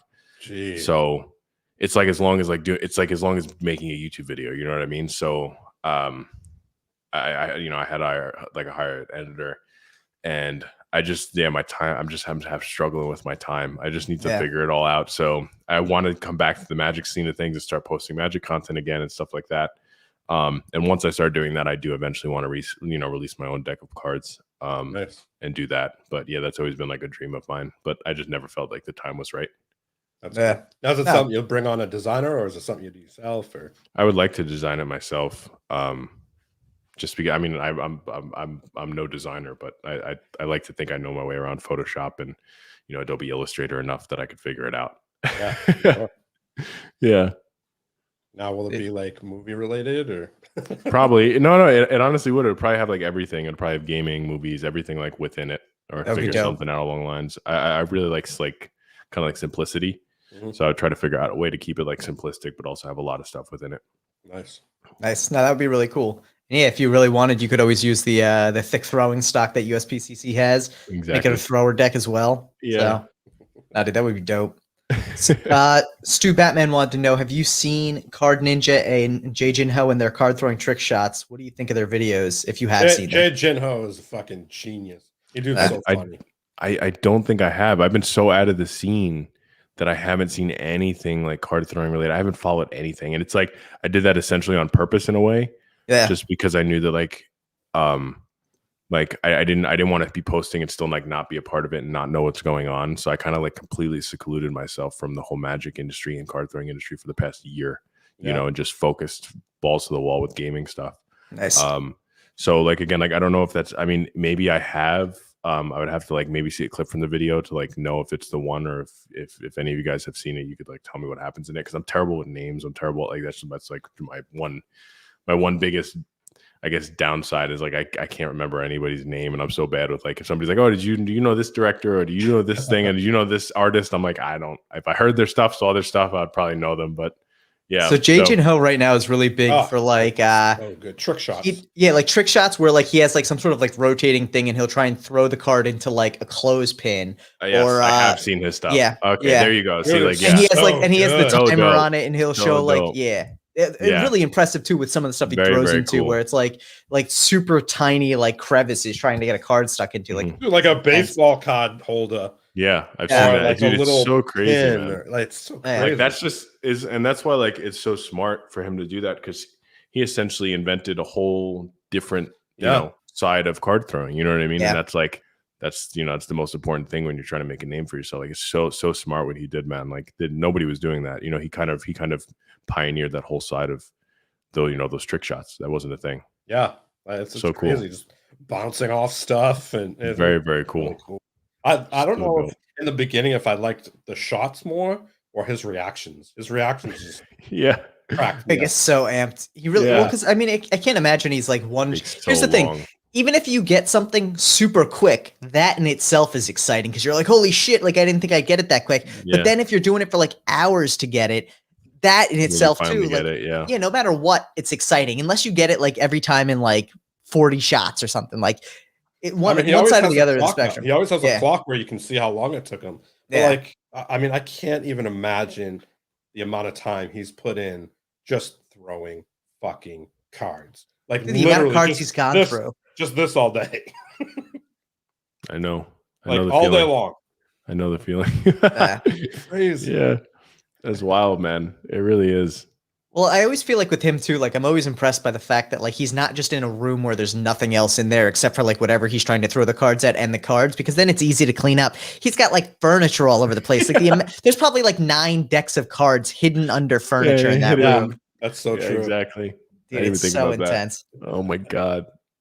But yeah, dude, I mean, and that's Yeah, his one of the videos are cool dope. things. Yeah, no, it's one of the cool things about like TikTok and like that whole side of it is it's creating like a different kind of social media vibe to it, because trying to crush something down into 1 minute or less is difficult. Like to actually build a story to it to some extent is a lot harder than, even 3, 4, 5 minutes. So, Yeah. and like you said, it takes you 6 hours to do a TikTok. Like that's a lot of time spent on something that's ultimately less than a minute. Yeah, I know. I know. It's kind of insanity. So But, yes, but that you is a enjoy it long though, right? time. Right? Yeah, I do. I do enjoy it. I wish there was more freedom on TikTok of like how how I could post, I want to do action scenes and stuff. And the moment any sort of action, I can't even fake punch somebody in my videos without it getting taken down. So Yeah. yeah, they kind of just flag my stuff and take it down. So I really want to, and once you get flagged, then you can't, then you have to prove yourself to the algorithm again, basically by posting being good until they'll let you back into the For You page. So Oh my God, being good. That's terrible. Well, so like it's like yeah. it's tough. Well, the app being, I guess, geared towards, and I don't think it's geared towards kids that young anymore. I feel Yeah, like not the whole anymore. spectrum uses it, but it's still got that mentality of the rules are geared towards the idea that it's kids between like 9 and 13. And so, yeah, violence is problematic. But like at the end of the day, like there's just as many adults and like teenagers and college kids on there at this point. And like, hell, I'm sure if I went on there, I could probably find 30 videos of kids getting alcohol poisoning doing keg stands, and it's no big deal. But like you fake punch someone, it's like, oh my gosh, no violence. Like, Yeah. dude, Like that's crazy. I did a thing where I was like fake parachuting, like I green screened myself in, I fake parachute and I went down in like a video game, like in Warzone, I didn't pull my chute. Yeah. And it got taken down for promoting self-harm. And I was like, that's crazy. like, what That's am I supposed to crazy. do? You know what I mean? I'm trying to figure out these ideas, but all these ideas, they have something to do with like gaming. It's so tough. I have to walk this tightrope, and I just got flagged recently. So it took a big hit on my account. So now now it's like my phase of I have to be nice now until they eventually let me back into the For You page and start pushing me to my followers again.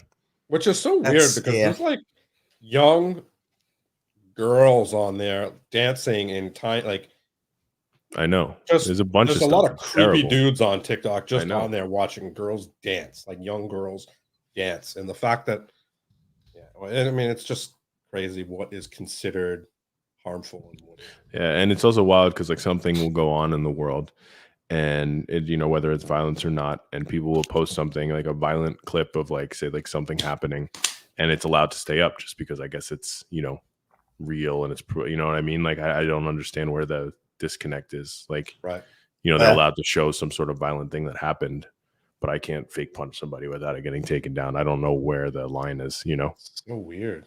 It's very strange. Yeah, So- it's a weird censorship. And, we talked obviously a little bit about this in the pre-show, like how much social media, it's funny because now that I'm thinking about it more, we call it curated, but really like it's no different than censorship in a lot of these cases where like if you don't fit the algorithm or you don't fit the image they're trying to portray, well then you're not getting curated to the front page. In reality, you're being censored. And so same thing with a lot of these people on TikTok who all of a sudden like, you know, Steve and I've talked about this in the past. They do one video and it blows up unexpectedly.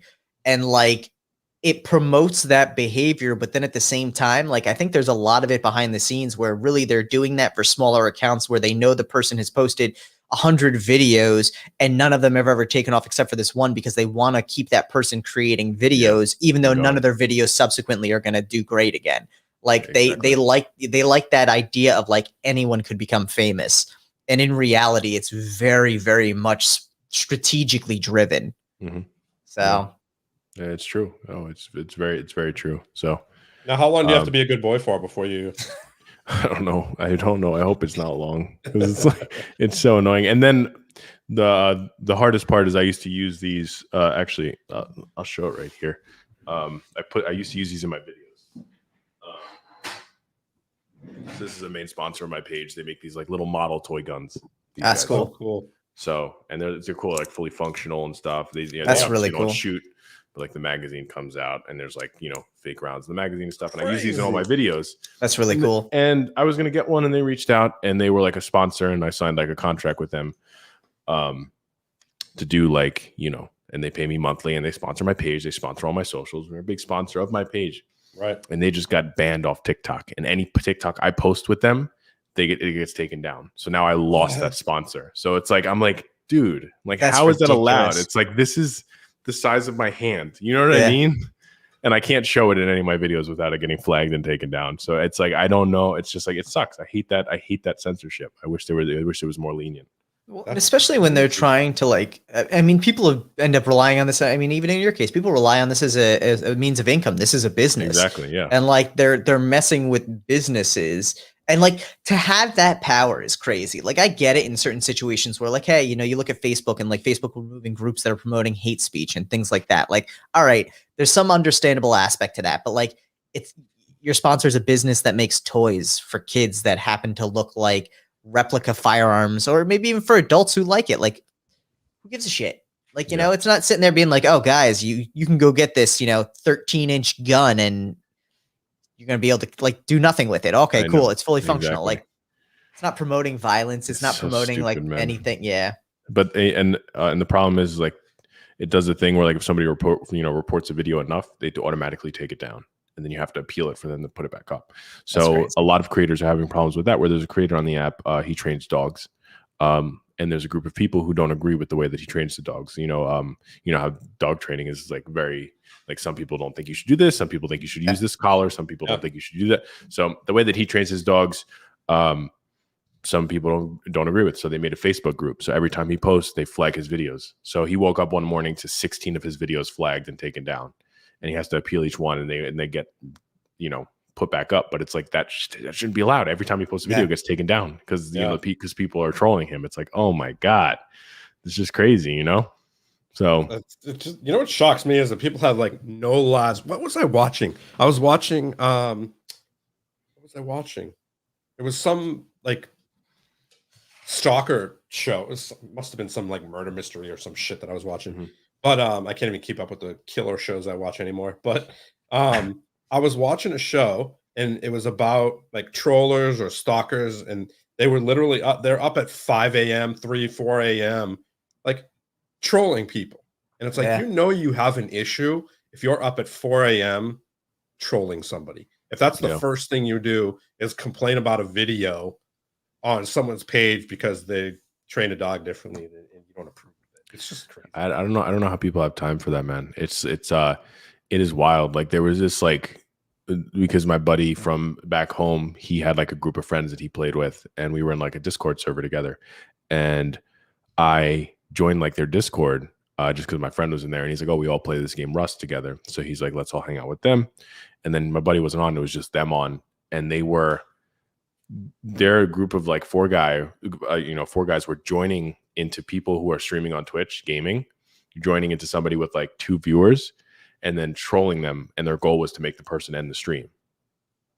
So I was like, how is this? And I was like, guys, how is this enjoyable for you guys? Like, what is the, and they're like, oh, dude, it's so funny. Like, come watch, these people get so mad. And I'm like, you're just being a dick. You know what I mean? Yeah. Like, it's not fun. You know what I mean? Like, how you're just a bully, you know? Like, what is the point of that? And I don't know how people have time to do stuff like that. You know what I mean? To go out of your way to actively try and make somebody who's like trying to accomplish something feel bad. Yeah. It's like, well, I mean, you know how they have time? That's all they're doing right now is sitting in their house. Yeah, exactly. I know. It's sad because the reason why they're doing it is because they're lacking in something. Yeah, exactly. You know, they're insecure. They're dealing with their own stuff. And the best way they know how to do it is to take it out on someone else to make themselves feel better. Oh, it's horrible. Like I couldn't imagine looking back at my life and being like, oh, I spent my entire life shitting on other people instead of like doing something for myself. Like that sounds like just a waste. Like such a waste. It's a waste. Dude. So dumb, man. And especially when it's not like necessarily emotionally driven. Like, listen, we all get upset. We all lash out sometimes. We all say shit we don't mean. Looking back, you know, a lot of times maturity is realizing you said something you didn't mean, or you got to let emotions get the best of you. But like, it almost feels like with trolling too, like it's non-emotional. And that's like, it's like almost like borderline sociopath there, where you're just like, oh, I'm gonna go mess with people because it's entertaining. Like, it's really not. Like, yeah, exactly. It's just it's sad. But like, I also feel like those are probably a lot of kids who were like bullies in elementary school and just never got over that mentality. Yeah, no. That, you know, the group of guys that were doing that, I know them from high school, and they were not the, you know what I mean. They you know, they were the type of kids to make fun of people, you know what I mean, all the time and put other people down. So, you know, it's funny to see them still doing that. Yeah, that's a good way to be like, okay, clearly we're in different paths in our life, and they're still acting like they're in high school. And I know. I was like, what are you doing, man? And like, I'm like, it's been a while. I haven't talked to them since high school. So like, that was like the first time I like talked to any of them, and they were like, oh, this is what we're doing. And I was like, it's like, holy crap. I was like, this is the least productive use of your time possible. Like, this is ridiculous. Exactly. Like, you know what I mean? Dude, that's crazy. I mean, those are also people though, and like it's a shitty thing. Like, those are people that I hope at some point or another something happens where they realize like, wow, I'm just wasting my potential, you know, shitting on other people. Like, hopefully they have a wake up call, because like, again, like, you only have one life to live. Like, it's not worth wasting it trying to make other people miserable, because guess what? At the end of the day, people are very good at making themselves feel miserable. That external addition to that isn't necessary. Like, that's like like again, like that's like kicking someone when they're down. Like, what the fuck's the point? So I don't know. I've never been a big fan of that whole mentality, and like, it's a shame to see it continuing on. And I think that's one of those things that like TikTok probably lets that shit stay up too, you know, videos of like people trying to like crash streams, and it's like, oh, well, whatever, they're not doing any harm. It's like, dude, you don't know what the emotional impact on that person who they went in there and just started ripping on is, you know, like, there's so much potential harm down the road, long-term and short-term, that people just, I don't think, are cognizant of or don't care about. I mean, people literally kill themselves because of that. I know. Yeah. It's a big issue. And it's like, people and you know, it happens on TikTok all the time, and you'll see somebody who like, it's just like, I don't put up with the shit. It's like, it's so fucking frustrating with, sorry, excuse my French, but oh, you're good. We're past 10 minutes. You can swear. Yeah, I cursed at like 2:30 in, so you're perfectly fine. We don't care. There's like, for example, like TikTok, which I think it should be monitored better to, you know, to help this out. But there's people with special needs who are posting on TikTok, and people who are younger, who are, you know, like this group of guys I was telling you about, who are in their comment section, making them feel bad and causing problems and bullying them. And it's just like, how do you know what I mean? How is this allowed? I feel like there should be some sort of filter to stop this, because it's so dangerous. You shouldn't, you know, it's, you know, I don't know. It irks me. It really it grinds my gears. Yeah, no, that's good. That shows that you're a good person, man. It's terrible, man. If it's something you enjoy, then there's a problem with that. I know. You know? Ugh. Yeah. I feel like the time should be spent more towards there and not taking down my videos with my 5-inch toy gun. I mean, listen, I'm sure there's a lot of other 5-inch guns on there that should be taken down that they're leaving up. I know. Oh my God. I mean, dude, the fact, what kills me about it, and this is something, you know, Steve and I have talked about, like the whole Omegle trend, where people like go on Omegle and it's a whole big thing on TikTok. And I'm sitting there and I'm like, I actually don't know how they like allow that, because you present like this whole like, oh, you go on Omegle and it's fun, you meet other people, and like we've talked to people who do that, and it's like, all right, they do that for like 18 hours in a day, they get like 30 seconds of video because 90% of what they're seeing are dicks or people who just hang up, and I'm like, dude, how are you gonna like promote 13-year-old kids going on platforms that basically is like a bunch of dudes jerking off? Like, yeah, that's a problem. It really is a problem. A bunch of nasty, creepy, cringy dudes. Yes. Yeah. Like it's with horrifying. The lights out, and all you could see is like their glowing face from the laptop screen. And they're like, "Hi, where are you from?" Like, dude. Oh man. Yeah, you ever see Marcus? What's his Marcus? The musician guy, the pianist. His name is Marcus Lepre or something like that. He basically started that whole Omegle trend of the Omegle thing. It's Marcus Veltri. Not Marcus Veltri. So he started that whole trend playing music for people, and he's an amazing pianist. And basically what he did, he just play for people, and he would show like if people were, masturbating or whatever, and he would play nursery rhymes for them. So like totally screw with them. God, dude. He would have his friends that play as well who are female. Yeah. And they would play, and when they came up, they would play like McDonald's tunes or it's a riot, man. They would play into it. There you go. Blaze just said the best Omegle reaction is when your trick gets them to stop jerking off. That's a good trick, Blaze. Yeah, that's a magical trick right there. And it's just like for me, like I get it. There's a big trend behind it. I have mad respect for creators who are willing to sit through all of that just to get the 30-second, 1-minute video, because like 10 years you're gonna be having PTSD from all the dicks you've seen. Like it's just it's not maybe it's worth it in the long run. I don't know, but like for me, like I couldn't imagine spending 12 hours of my day, 18 hours of my day just being like, that's a like. You ever watch Silicon Valley? No, I haven't actually. I should. I know. Absolutely great show. It really is a great show. But there's this one part of it where they develop a food, like an AI system that can identify food, but the only thing I can identify are hot dogs. And so it says hot dog, not a hot dog. And Twitter buys it from them in order to be able to figure out whether or not things are penises. And so part of the job is, as one of the founders, he gets roped into, he's like, dude, I got a job with Twitter now. And they have him train the model. And so all he does all day is look at pictures of either hot dogs or penises to try and train it better. And he's like, I just spent like 18 hours looking at dicks. And I'm like, oh my God, that's horrifying. Like, yeah, you got a big payday, but it's like so good. It's like I feel like that's what Omegle is at this point. Like, oh my God, dude. That's funny. I would totally, like we were telling Heba, like totally play into it. Like, she's a magician, whatever. She's doing all this stuff. I'd be just like looking at him and be like, oh, you're a magician too. I can see you made your dick disappear. Yeah. Oh my God. I would just totally play into it. I'd have fun with it for sure. Dude, it's I mean, you kind of have to like roll with it, obviously, or like be really quick on the next button, one of the two, like, because that's got to be just like some days you're just like, man, if I see one more dick, I'm out of here. Like, I mean, what if you just laugh? Every dick that comes up, you just laugh. Like, I mean, they're not gonna stay on. That's for damn sure. Oh my God. Now, Blaze, you should try that next time when you're on Omegle. Just laugh it off. Yeah, just laugh at everybody. See who sticks around. That's how you get them to stop. They got to take their hand off so they can click the mouse.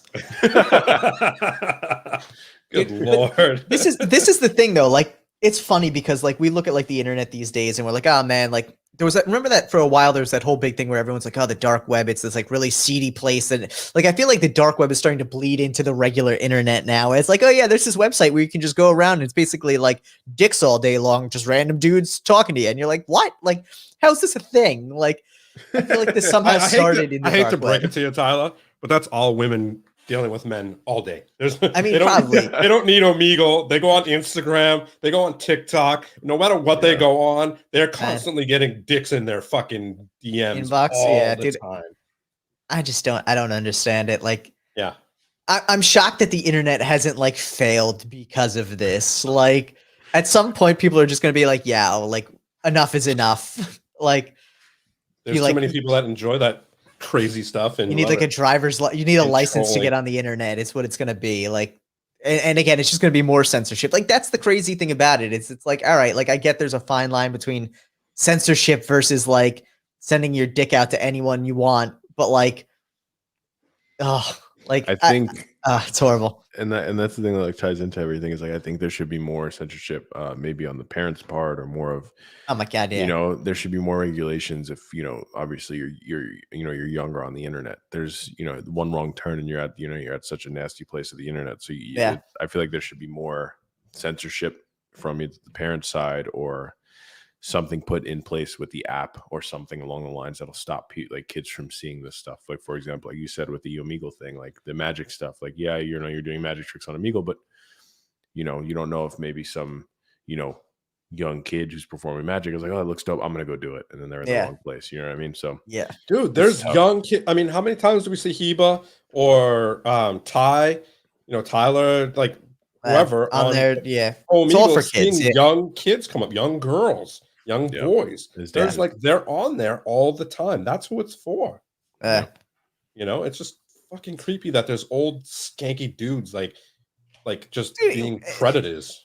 It's creepy that there's anyone. You could be a 13-year-old kid up there showing your dick. I don't care. Sure. Like you just shouldn't be putting your dick out there like that. Because honestly, one day or another, that's gonna bite you. And I think this is what people still don't understand. Even though I feel like, you know, I remember like growing up with the internet when like I first had the internet in my house. It's like you don't tell people your name, you don't tell people where you're from, you don't. That's not a thing anymore. Like the internet has now become this place where it's like, hey, like you're out there completely. But like people also don't realize, like, dude, all it takes is one person screenshotting you with your dick in your hand and your face visible, and that goes on Twitter, and now everyone knows who you are, and all of a sudden you're a registered sex offender. Like that's how that chain goes. And in this day and age, like we've seen the power of Twitter, we've seen the power of all these platforms, like really coming together to find people who do wrong. Like it's just a matter of time. Like it's crazy shit. No, I agree. So. You know, and again, I think the parents though too, like, you know, not to knock parents. I don't have kids. I don't know the struggle it is, but I also feel like in this day and age where we have parents who have grown up with the internet, they are maybe a little lax about like what's out there. Like, oh yeah, the internet's really convenient. I get my email, I watch Netflix, I do all this stuff. But like, yeah, your kid could be 9 years old stumbling across Pornhub. Like, dude, they don't fucking care. Parents just want their fucking kids to get out of their face. Go play your games on Twitch. I don't care what you're doing. Yet they're in their room with the closed door on Omegle with their light on their face. Like that's just how it is. Like parents just want their damn kids out of their face. That's why I'm saying, like, I think there should be an easier way to regulate the you know what I mean? Regulate the apps and stuff for the parents, because I don't think it's an easy task at all. It's hard to regulate what you're doing online. And now like so many antiviruses have built-in stuff where like the first thing in install, you start to install, it's like, do you want to install parent filters? And like it's as simple as clicking yes or no. And like if you click yes, there's all that like standardized stuff where like you can customize it more, but like 100% agree, it needs to be simple and thoughtless almost. Yeah, exactly. And controlled by the parents where the kids can't access it. Because most kids nowadays are learning crazy things in school when it comes to computers. They know more than their parents do when it comes to exactly. And that's why I think it's going to start changing, because you know, obviously we're growing up with the internet. We know more about it now, but it was tough for when the internet was first coming out for like our parents to realize, like, you know, what's going on, and you know didn't grow up with it. So I'm old enough to be your parent, and I grew up with that shit, and I know what's going on. Dude, but here's the crazy thing, though. It's just not being proactive. And here's the crazy thing, though. Mark just had a great point with this. It's getting harder. So Mark does dance. He does like pop and lock and all these different dance types. He's like, it's getting harder to film dance videos because of copyright flags, so I can hardly film anymore.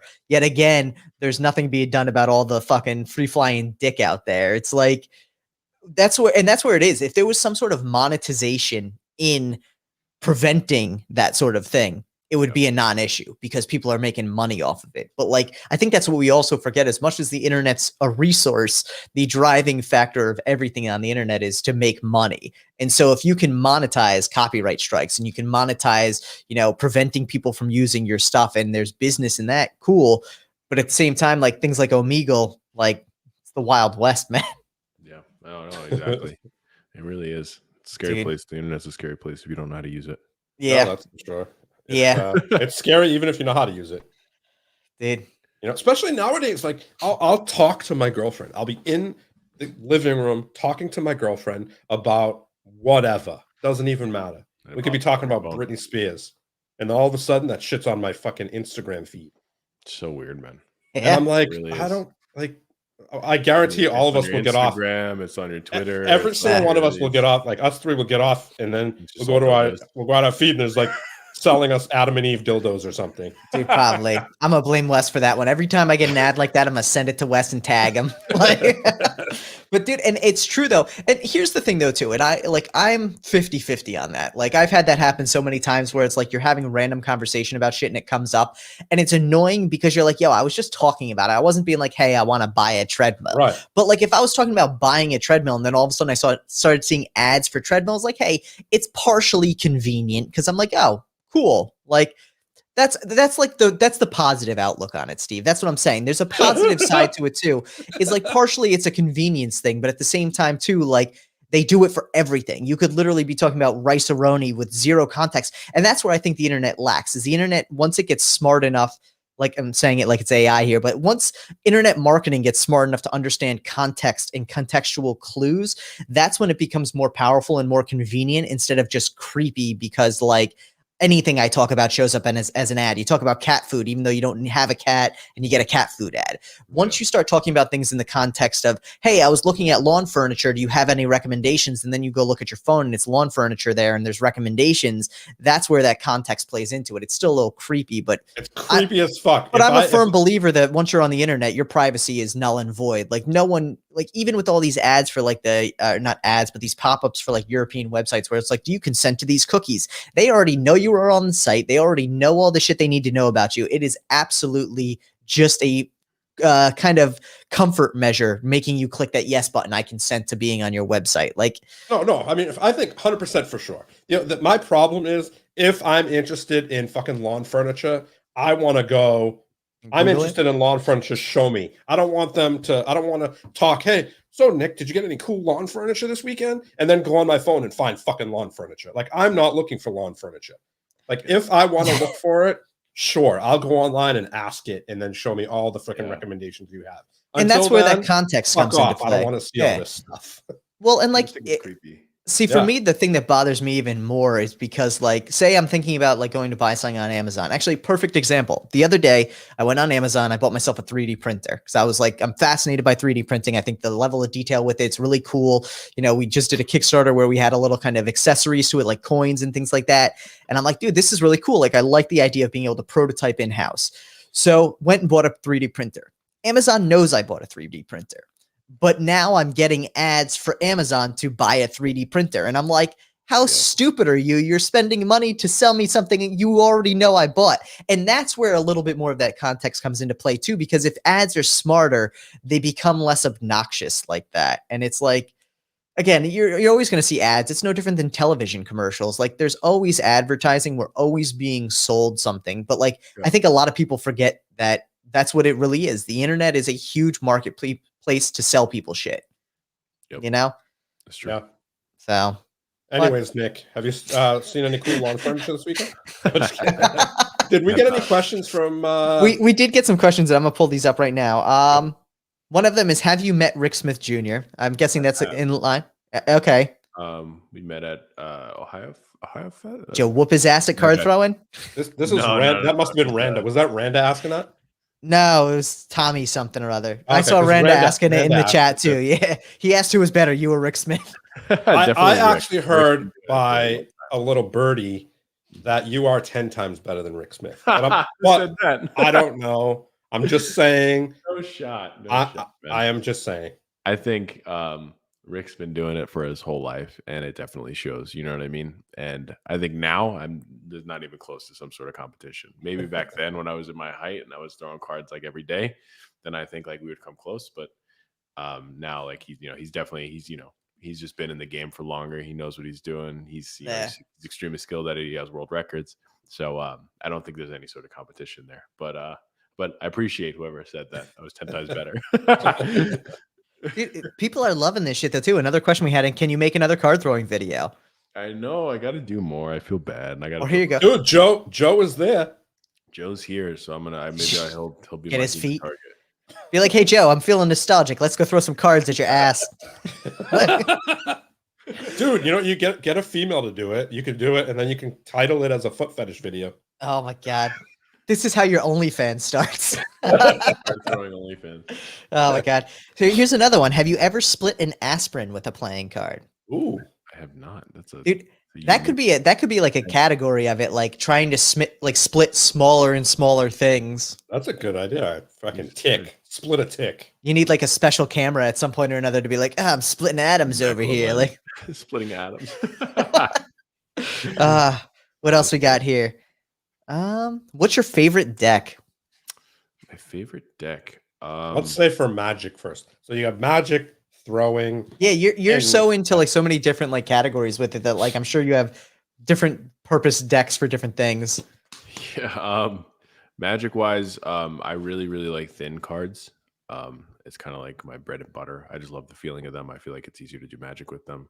Like Katamundi thin, or I really like the Phoenix deck. Oh well. Nice. Phoenix decks feels really nice to me. Unfortunate that the back is so damn ugly. Yeah, but the feeling of the Phoenix deck I liked a lot. That was like one of the decks that stood out to me. Nice. If I'm just thinking like right off the bat. And then also the first Memento Mori deck. That deck felt really good to me too. Just because they both were very thin, very smooth. And then card throwing wise, just simple. Honestly, best thing for card throwing wise is go to a dollar store and get the casino cards that are $1. And the ones that they cut, you know what I mean? They stamp in the center, and then you can buy them for $1 at the dollar store because you're going to be throwing cards. You're going to waste them. You don't need to throw bicycle playing cards. You don't need to throw fancy, thick playing cards. It's not. It's just unnecessary. And it's just to get you to buy more expensive throwing cards. And then you're going to break them, and then you're going to go buy more. So it's like. Yeah. Just go and buy the casino playing cards. You get them for $1 at the dollar store, and then that's all you need. And you could just waste them, and you don't have to feel bad if you're gonna, because you'll throw cards, and they'll be everywhere, and it's like, oh, do I pick these all up, or do I sweep them into a trash bin and throw them out? And it's like, if it's a deck of cards from the dollar store, then you're just gonna sweep them up and throw them out. It's no biggie. Yeah, Dude, that's what they need. They need a Roomba that picks up playing cards. That's what I was saying, bro. That I was like, I need to invent something because, like, when you're throwing cards, like, I wanted to invent some sort of object that'll like go around and pick up playing cards and like put them in a perfect stack. But it's like, it's not gonna happen. You know what it's called? It's called like minions. You just people that want to learn how to throw cards. You just bring one person in and train them how to do it, and be like, all right, go ahead, go pick up all the cards. That would be so good. That would be so good. I figured out a method. I put it on YouTube too. You take like a big bed sheet and you hang it up. So you take up a big bed sheet and you hang it up behind the target, whatever you're throwing it at, away from a wall, and then you drape it down. So the cards now hit the bed sheet, and then they just come in. Yeah. So then you just pick up the bed sheet, and then you just dump it all into your hand, and you have like you don't have to pick anything up. So that's kind of like that saved my life. That's not a bad one. We actually had a good suggestion here from Chris on what your comeback.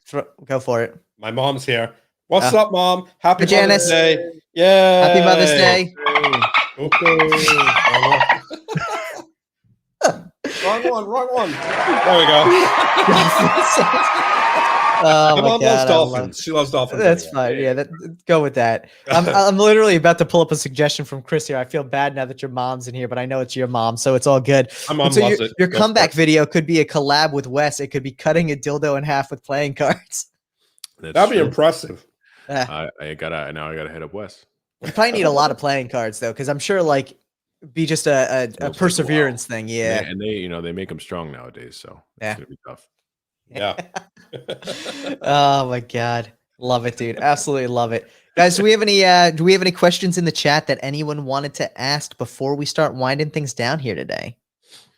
I gotta say, you guys did a good job with the podcast. Very, very good. I'm very impressed. This is awesome. Oh, thank you. Dude, honestly, Nick, thank you so much for coming on, man. We always treat it as a learning experience. So I feel every episode we do, we try and get a little bit better at these things. But dude, you made it effortless here. It was such a fun time chatting with you. I think you guys did a dope job. I've been on some shitty podcasts before, and like, there was one that I did. I did it a while back when I started doing the magic thing. And my buddy Joe worked at this like media place where he would like film stuff. But the owner of the whole company or whatever was a big douche, man. Like such an ass. And he wanted to be like the next Gary Vee, basically. But he was nothing. He was nowhere close, So he wanted to have me on a podcast because I was like starting to do the magic thing. I was on TV and he was like, oh, let's have him do magic for The Office. And I'll have him on the podcast. And I knew it was going to be bad because the moment I sat down in the podcast, I sat down and he comes in the room like late. You know what I mean? He comes in the room and he's like on the phone. He sits down and he's like, hey, what's your name, man? I was like, I'm Nick. And then he's like, yeah, so the way I like to do the podcast is like, I like to get like a fresh take, like the audience view. So like, I like, like, I currently don't know anything about you, what you did. So like, you tell me, and then we like go during the, and I was like, and then like not even a few, like, it was probably like 20 minutes into talking. Like he was asking me questions about what I did. He's like, so what do you do? I was like, oh, I do this. And then we move forward. And then he like got up and was like, okay, I'll be back. I got to do a phone call. And then his assistant came in and like ran the rest of the podcast. And I was like, this guy is such a prick, man. Like such, like had no, and like every time I said something, he was like, yeah, man, like that's why me and you are very similar because like this and that. And like I do. And I was like, man, I was like, Jesus Christ. What's this guy's name? Like, John. And his name is John. So John, if you're watching this, fuck you're you, a douche. You're a douche. Your podcast sucks, John. Our podcast is better, huh? Dude. So bad, man. So like that's why like I appreciate when you guys like you guys looked at my stuff and like it's dope. It's dope being on podcasts.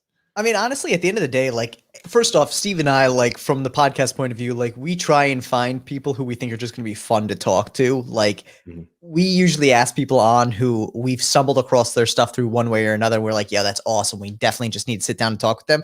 So, like, we already know from the jump when I send a profile to Steve or he sends one to me, it's like, all right, this is going to be someone who's going to at least have something interesting to talk about. But then you can't just go based off that. Like, Xavier gives me a hard time about it all the time because I write descriptions on all of our videos on YouTube still, like literally like paragraph long descriptions. And I'm like, and I've realized even at this point, like no one reads that shit at all, but I still do it because I'm like, all right, like it gives me an opportunity to do the background research and understand, some of the more nuanced stuff about what people do. It's easy to be like, oh, well, Nick's a magician who throws cards, but like there's more depth to it than that. And that's what a lot of it's about. But yeah, dude. Podcasts. I think everyone likes to do a podcast, and half the people just suck at it. That's exactly. And it's nice. I feel like a lot of podcasts. Some people who start podcasts are people who just want to talk about themselves, but don't know how to develop an audience to do so. Yeah. So it's good when you know what I mean. When like you guys do it a great way. You guys are I love watching you guys podcast. It's dope. We appreciate that, man. We really do. And we honestly, like I said, we so appreciate you coming on. This is something that obviously you're more than welcome to come on anytime you want. You're just super down to earth and laid back. We're also just going to ride you for all the time now about getting back into card throwing and magic because, I know I have to now. You got definitely, here's the thing. One of my favorite tricks is I'm like looking around for a deck of cards. Like I really have to do that. So, all right. One of the tricks that I watched you do, which I can't do, so don't judge me. It's, it was this one. Oh, fuck these damn. Are they gonna seriously? Are they gonna design fucking headphones that work wirelessly? Like receivers don't work. Yeah, they're trash. They're trash. These guys are really good. Do they go work? to a soundboard though? They're problematic. Yeah, soundboard. These are. Oh, I don't know. Yeah, there you go. Xavier's description of the video: Nick is a supple-lipped dog lover who plays games and kisses with the best of them. This is the one that you did, I think, on Alex's channel. Okay, you did this one. Yeah. And then, I mean, I haven't practiced it, and then obviously it's in the middle right there. Yeah. So okay. So love that. Love that move. Yeah. No, this one is like. Sorry, my hands are all. So it's like it's here, and then you can like show. Oh, that's what it was, right? You can like show the palm empty, and then when you sorry, I'm dropping shit, but when you show the palm empty, and you come back, and it's on. Okay. That's when you could place it. Yeah. But yeah, it's so good. Yeah, I like how you do that because when you showed that, right, and then you came back, you also did the one when you put it in the middle of the deck. Yeah. So cool. Janice coming with the mom vibes here. Steven mouth. Steven mouth. Hey, mom. I love it. You know what? Janice, my mom, we love you. I learned my mouth. I definitely got from my mom. So don't let her fool you. But also, mine too. My mom also said that she reads them. So doesn't Sasha. Love Nic My mom loves your We voice. appreciate that you read the Thank you. descriptions. Honestly, Thank you. even if no one read it, I'd still do it because there's good SEO in it, and like I said, it gives me good background opportunity. So Here's I don't the- remember. Dude, Tyler and I are the perfect, like we're the match made in heaven. Okay? Because the things Tyler's good at, I don't give a fuck about. And the things that Tyler just sucks at, I'm good at. And it's just, it works out perfecly. It does work out, but sometimes I use it as a power play because Steve will like throw an idea and it's something I don't want to do. I'm like, dude, with the SEO, and he's like, you can tell he's like, shut the fuck up. And then there's every once in a while where he's like, yeah, but this and the data and the fucking bit. And I'm like, I don't fucking care. Let's just do it. And he's like, fine. And it doesn't happen very often that I'll go like hard against something he said. And then it usually works out he's fine. Then I'll be like, all worked right, every man, single like it worked. Yeah. So And I always rub it in his face too. I'll like send him a picture. Steve is not humble. Steve is not humble at all. It works out well though. I am humble when it's not about like just you and I. When we like we'll have like little not battles, but like he won't want something, I'll want it, or vice versa, and we'll like go at it for like 20 minutes. One of us will get our way, and it will work out for one of us in the end. And then the other comes in cat in hand. It's just like, all right, yeah, you were right. Like that's what it's all about. The second in life you realize you could admit you were wrong and it's not a big deal, your life gets exponentially better. That's probably one of the hardest lessons I think anyone learns. And some people learn it really early. Some don't learn it until it's way too late. But like, that's the biggest one. Sometimes you're wrong. Very often people are wrong 50 times a day. It's okay. But you just got to accept it. Yeah. So we had some good questions that came in here as well. What was the first video game you ever played? First video game I ever played. Damn, that's gonna be a tough one. I played. Okay, I'm probably Legend of Zelda. People are probably gonna get mad at this because everybody's so soft. But it's my dad used to play. My dad and I used to play Medal of Honor on the PS2. No, the PS1 maybe. That was your first game. You didn't play like Nintendo or anything like that. It's a youngin', man. I mean, like I had a DS, but I'm talking about like first console game is what I'm really talking about. Like I had a DS and like I played all that stuff. And I played like on the computer, like some like Batman puzzle game when I was young. But it was like, but like my first like I guess shooter and stuff was probably Medal of Honor on my and like my dad and I would just do split screen every single night. And we would 1v1 each other. And then another big one was Battlefront 2, the Star Wars game. Nice. We used to play that on PS2. And then my dad doesn't play video games, but he definitely wants to, and I could tell, you know what I mean, but he doesn't have the time to do it. And he's like, oh, I don't want to play video games. So like, but like I know he wants to so bad. And like eventually I do hope he'll sit down and play video games because like he's so in love with like movies and like Marvel and like Star Wars. Like me and him are big Star Wars nerds. So like we love all that stuff. Nice. And there's so much stuff in video you could play in the Star Wars universe. And like I know he wants to do it so bad, but he knows he's gonna get addicted. And like the one when I was younger, I was playing Battlefront 2. And we just got the game and I was playing it and I was like unlocked the first like planet basically. And then the next day I went to school, I came home and I went on it. And like I saw, like the first planet was unlocked, and then the next planet was unlocked, and then all the way down, and the game was completed. And I was like, when did I beat it? I was like, what is going on? He sat home and played the whole day and beat the whole Battlefront 2 and got each planet. So it's like I know he wants to play. So eventually I want to like set him up with like his own system and like and make a setup for him. But like that's when he retires and has time to do it. Nice. Dude, that's exciting though. That's too funny. Dude, I feel like parents are always like sleepers when it comes to video games. Like, dude, parents are sleepers when it comes to anything. I think like my mom is a perfect example. And like, yes, mom, like no matter what it was with a motorcycle, like when I, living under her roof, she's like, no, you can't have a motorcycle. I'm like, okay, ma. I would come home with a motorcycle and literally she would get on and go for a ride with me. I dated this girl and she was moving and she had to get rid of her bunny, and I'm like, I'm gonna bring my girlfriend's bunny in, because she can't have it in her house. No, I don't want a bunny. I'm like, okay, mom, whatever. So I would bring the bunny in and I would go to work. I'd come home, my mom would be in my room with the door closed and the bunny running around on the floor.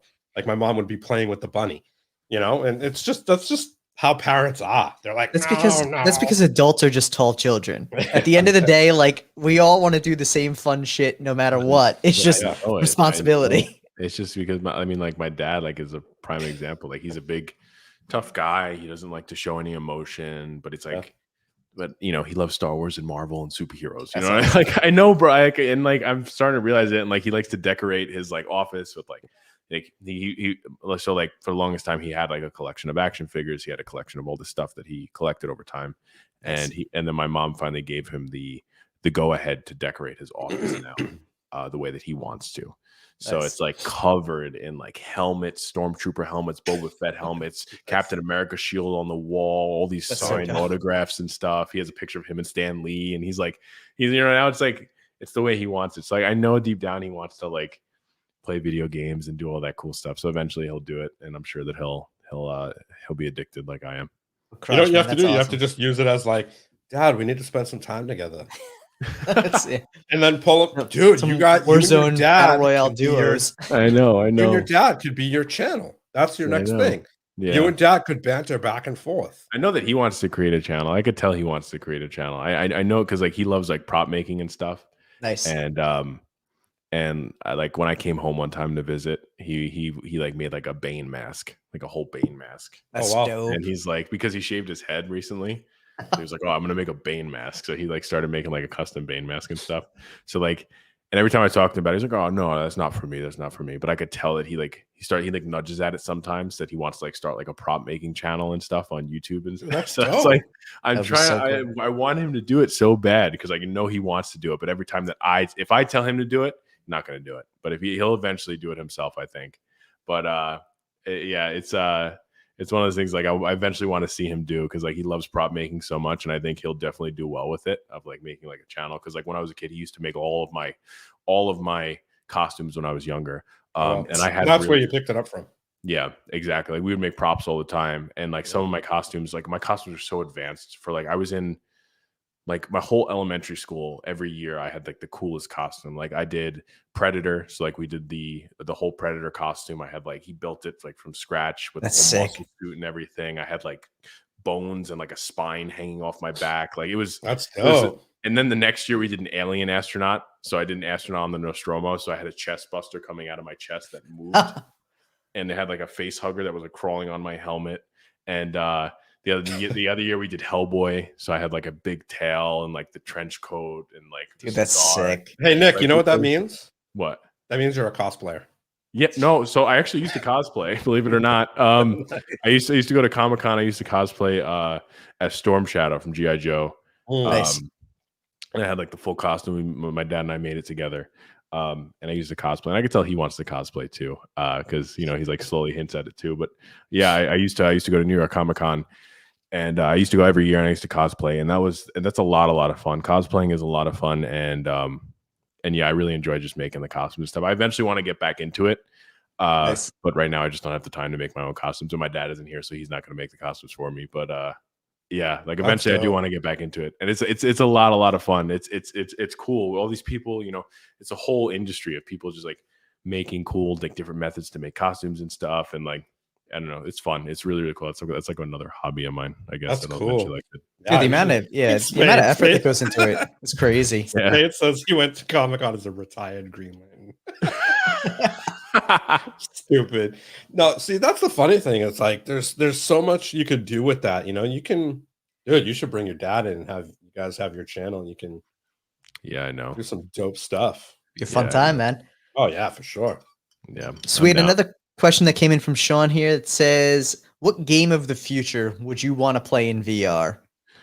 I think in VR, I would want to play Assassin's Creed would probably be a dope VR so game. Dope. That would be dope. So dope. That would be tough as shit though, climbing the buildings and everything. I know, dude. And like Assassin's Creed, I would have said Skyrim, but I've already played Skyrim VR. And like, that's like my dream come true. Like at the moment I played Skyrim, I was like, I got to play it in VR. And there's just something about fighting a dragon in VR and like that's gotta be sick. Shield and like swinging your shield and blocking people instead. There's something about that's just magical. So like that's what I would have said, but they already have it. So probably Assassin's Creed is probably the next one. Nice. Or like cool, Far Cry. Far Cry would be cool. Yeah.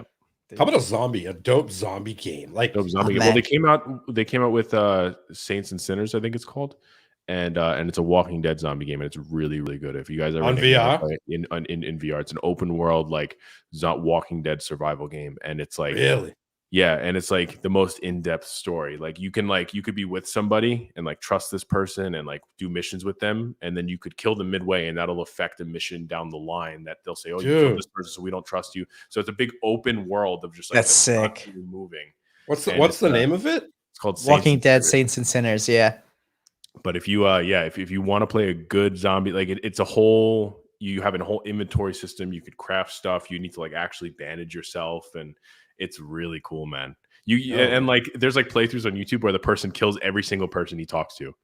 Like just the moment he talks to him, he kills him all the way through, all the way to the end. And you could do that. You could do anything you want. It's insane.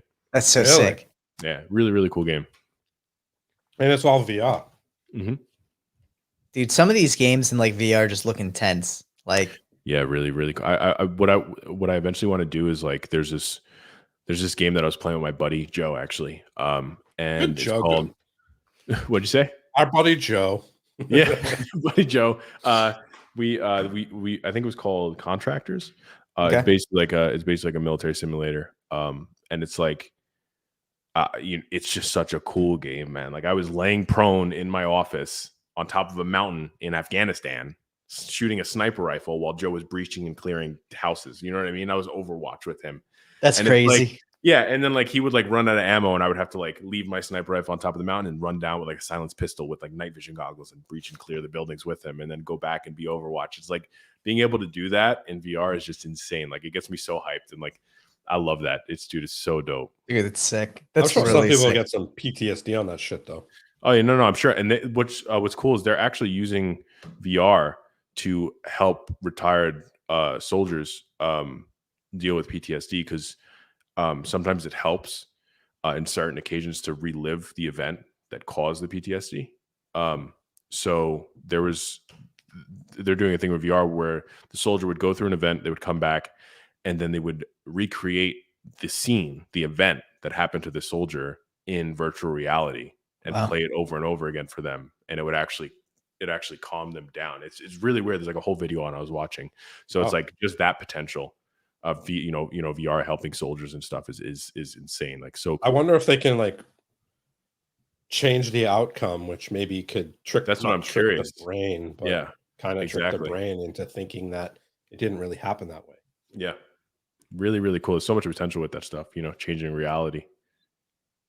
Yeah, that's cool. Dude, I'm excited for VR. I feel like we talked a lot about VR in this episode, and I gotta say, I'm so pumped for it. I keep looking at the that Virtue Omni one, and I just want to be like, man, like this thing needs to come out. Like I'm gonna start socking some cash away, buy one of these, throw it in my basement, and just have some fun playing like Call of Duty all day and running, get my ass whooped for really real. But like, yeah. The thing that I really want is I want the vest because they have the vest that you could put on, and it like hits you in certain spots. So if you get shot here, it'll like so you feel feel the shot. Any explosion, you feel like the burst of the explosion. And then they make a stock where you can put the VR controllers into the gun stock that has a piston in it. So when you shoot in game, it pistons back and hits your shoulder. So you actually get like some recoil to it. That's awesome. Recoil to the gun. So it's like that's the dream setup right there that I want to use in the game. It's like so eventually I'll do that. But dude, well, and even think like mentioning Assassin's Creed, like the idea of like, or even Call of Duty, like climbing a ladder. Like imagine actually feeling the like resistance pushing against you as you're climbing up and like trying to like do this. Like it could be a full body workout in these things, playing video games for 2 hours. Like that's brilliant. I'm excited. They have to come up with something to get these people off the fucking couch. Yeah. Otherwise, I mean, America's bad as it is, but like, before we go like completely useless, they have to come up with something that puts us back in shape. We just need another Wii Fit. Like that was the revolutionary fitness item of the gaming industry for that time. I think we just need that, but I think that's going to be VR. I think VR is going to be like that new Wii Fit if they could do it correctly, and it's not as intrusive and not as like clunky. You know what I mean? Like you put it on, like I wear the VR and I have to deal with pimples on my face for the next 5 days just because you put it on and you sweat and it just rubs in, and it's just it's a miserable experience. So if they could figure out how to get rid of that and make it feel real, which they're slowly getting to. I think it's going to be crazy. It's good. Yeah, that actual reality is going to be dope. Because if you have to like the Oculus for 2 people to play, you got to buy 2 fucking sets. Yeah. And it's just like expensive. It's like $600 for 2 people. It's like it definitely is a lot. Well, and so here's the thing though, and I think this is where a lot of VR is getting smart with it. Again, you mentioned like the Ring Fit and all that. If you can show that it works as an alternative to other expensive purchases, you're now basically getting 2 for 1. So again, like this Virtue Omni, yeah, it's a treadmill. It's a 360 treadmill VR system. It's self-contained and it's $2,000. But at the same time, if I were to go buy a real treadmill and all this other shit, like that's going to cost me a couple $100 here and there. You know, you're adding up anyway. So like if you can sell it that way, $2,000 while still a lot of money is supplementing other things you would have been spending money on also. So yeah, I think if they could make the gap where, you know, how somebody's buying a PC, they're like, oh, we're going to buy a PC, and then I also have to get the headset. If they could find that gap of where it's like, now you're not buying a PS4, and you're buying just the headset, because now you could have it where you put on the headset, and now in virtual world you have a keyboard, you have a mouse, and you could play, and it's better than reality. You could make the screen as big as you want it, you could make the screen as small as you want it, you could add as many screens as you want, you could change your environment. That's like where I think it needs to go. So it's not like, oh, I'm getting a PS4 and then I might get the Oculus. No, I'm getting the Oculus and it's going to play any PS4 game. It's going to play any Xbox game. It's going to play any PC game. And you could play it sitting down with a mouse and keyboard with a controller, or you could stand up and play it in virtual reality and immerse yourself. I think that's where it needs to go. Dude, how dope would that be instead of all these fucking game consoles, like being in competition for all of them to just be like, let's combine everything and literally create one gaming console that just does it all, like you said, can use all these different games in. That's the dream. I don't think it'll ever happen. It'll never happen because that exclusivity, I mean, dude, you look at like all this shit where it's like, hey, this is only on PlayStation, or it's only on Xbox. Like those are deals with the manufacturers that promote exclusivity so that people have to buy a console. It's a load of shit because at the end of the day, they're paying for that exclusivity for the game creators to not be able to go to other platforms. Like they're being compensated. It's really a matter of how do you compensate them even more and say, hey, come to my platform instead. But or even like you said, with the screen being as big as you can too, that was actually a push they made for a while too with VR, where it's like, hey, why watch a movie on your 50, 60 inch screen TV at home where you can buy this VR headset and have a 140 inch screen in front of you, because it's all like that, the idea of that virtual, visual aspect. And like that was a smart push too, but it's just like, it feels like with VR over time, they try one approach, it doesn't work immediately, so they scrap it and they go for something else. I think the gaming side of it is really going to be where they take it all on. Like you said, though, it's just a matter of making it convenient and making it, comfortable. Like you don't want to do it and come out of it and be like granted, yeah, you ran for 2 hours, whatever, but like you don't want to be uncomfortable because the vest you wore is too tight or it like cuts into your armpit or shit like that. Like those small things add up over time. And it's just a lot. Booting on the headset, putting the headset on, connecting it to your computer, then figuring out how to load up Discord and switch the screen. And they just need to make it easier. They need to make it like a PC, like a PS4, like an Xbox. It just needs to be as easy as that. And I think that's where it's going to take off. And they can't give it all at once, though. That's the thing. That's the thing with these companies. You have Canon, Nikon, and everything. They have to like give you a little bit at a time, so you buy all the game consoles. Mm-hmm. They give you just enough update to make it better that you need the next one, and that's how they just continuously make money. If they came out with the perfect one, you wouldn't need it. But dude, we'll see in time. Dude, I'm excited for it either way. What we'll do is once VR actually makes it, we'll have a stream. The three of us will get on and we'll just have a fun time playing video games and looking like dipshits running on a stayed place treadmill. I'm sure there's more than the three of us. We have definitely a group of us that can jump on and look stupid. That's for sure. We'll get bow sniping. We'll get Spade in there just crushing people. Honestly, Spade is also the most like nonchalant but badass gamer I've met. That dude. Yeah, no, I know. He strategizes. I play Overwatch with him rarely. I think I played twice with him, and every time I go on, he's like, "Yeah, dude, this is all the strategy." I'm like, I can't even comprehend what you just said, man. Get Overwatch. I don't play any Overwatch, but I know that that's his game. That's because the fucker never sleeps. He's always awake. And what do you do? What do you do at 3 a.m. when nobody else is awake? You play games. Yeah. Nick, dude, thank you so much. It's been a pleasure, man. It was such a pleasure having you on. Thank you everyone for coming out. Yeah. Yeah, We everybody appreciate for it. joining us and chatting. And we're glad to see everyone enjoyed the Sunday times. Like I said, we're going to be switching this up for a while going forward. So Spade coming in with the stop judging. We're not judging. We just love you, man. Don't you worry. We love you But for you. thank you so much to everyone out there. Happy Mother's Day to all the mothers out there, including Janice. We appreciate you coming out to the chat and putting Steve in place. But thank you so much, Nick, for coming on, man. It's been a pleasure. Everyone, make sure to tune in this upcoming weekend for our guest is going to be. This is what it comes down to. Sometimes I forget. We switch up the day, and I don't know what's happening anymore. So what are we looking at? The 16th. Adam Broughton is going to be on next week. Guys, make sure to tune in next Sunday at 2 p.m. Eastern Standard Time. It's going to be a blast. And we might even be doing a live next Saturday as well. So keep an eye out. We'll be dropping some information on that on the Instagram. For anyone who hasn't already, make sure to like, share, and subscribe. And go check out all of Nick's socials. They're down in the description below. Give the description a read. Click on them. Follow them. Yes. Thank you so much. Nick, stick around. We have an after party. So peace.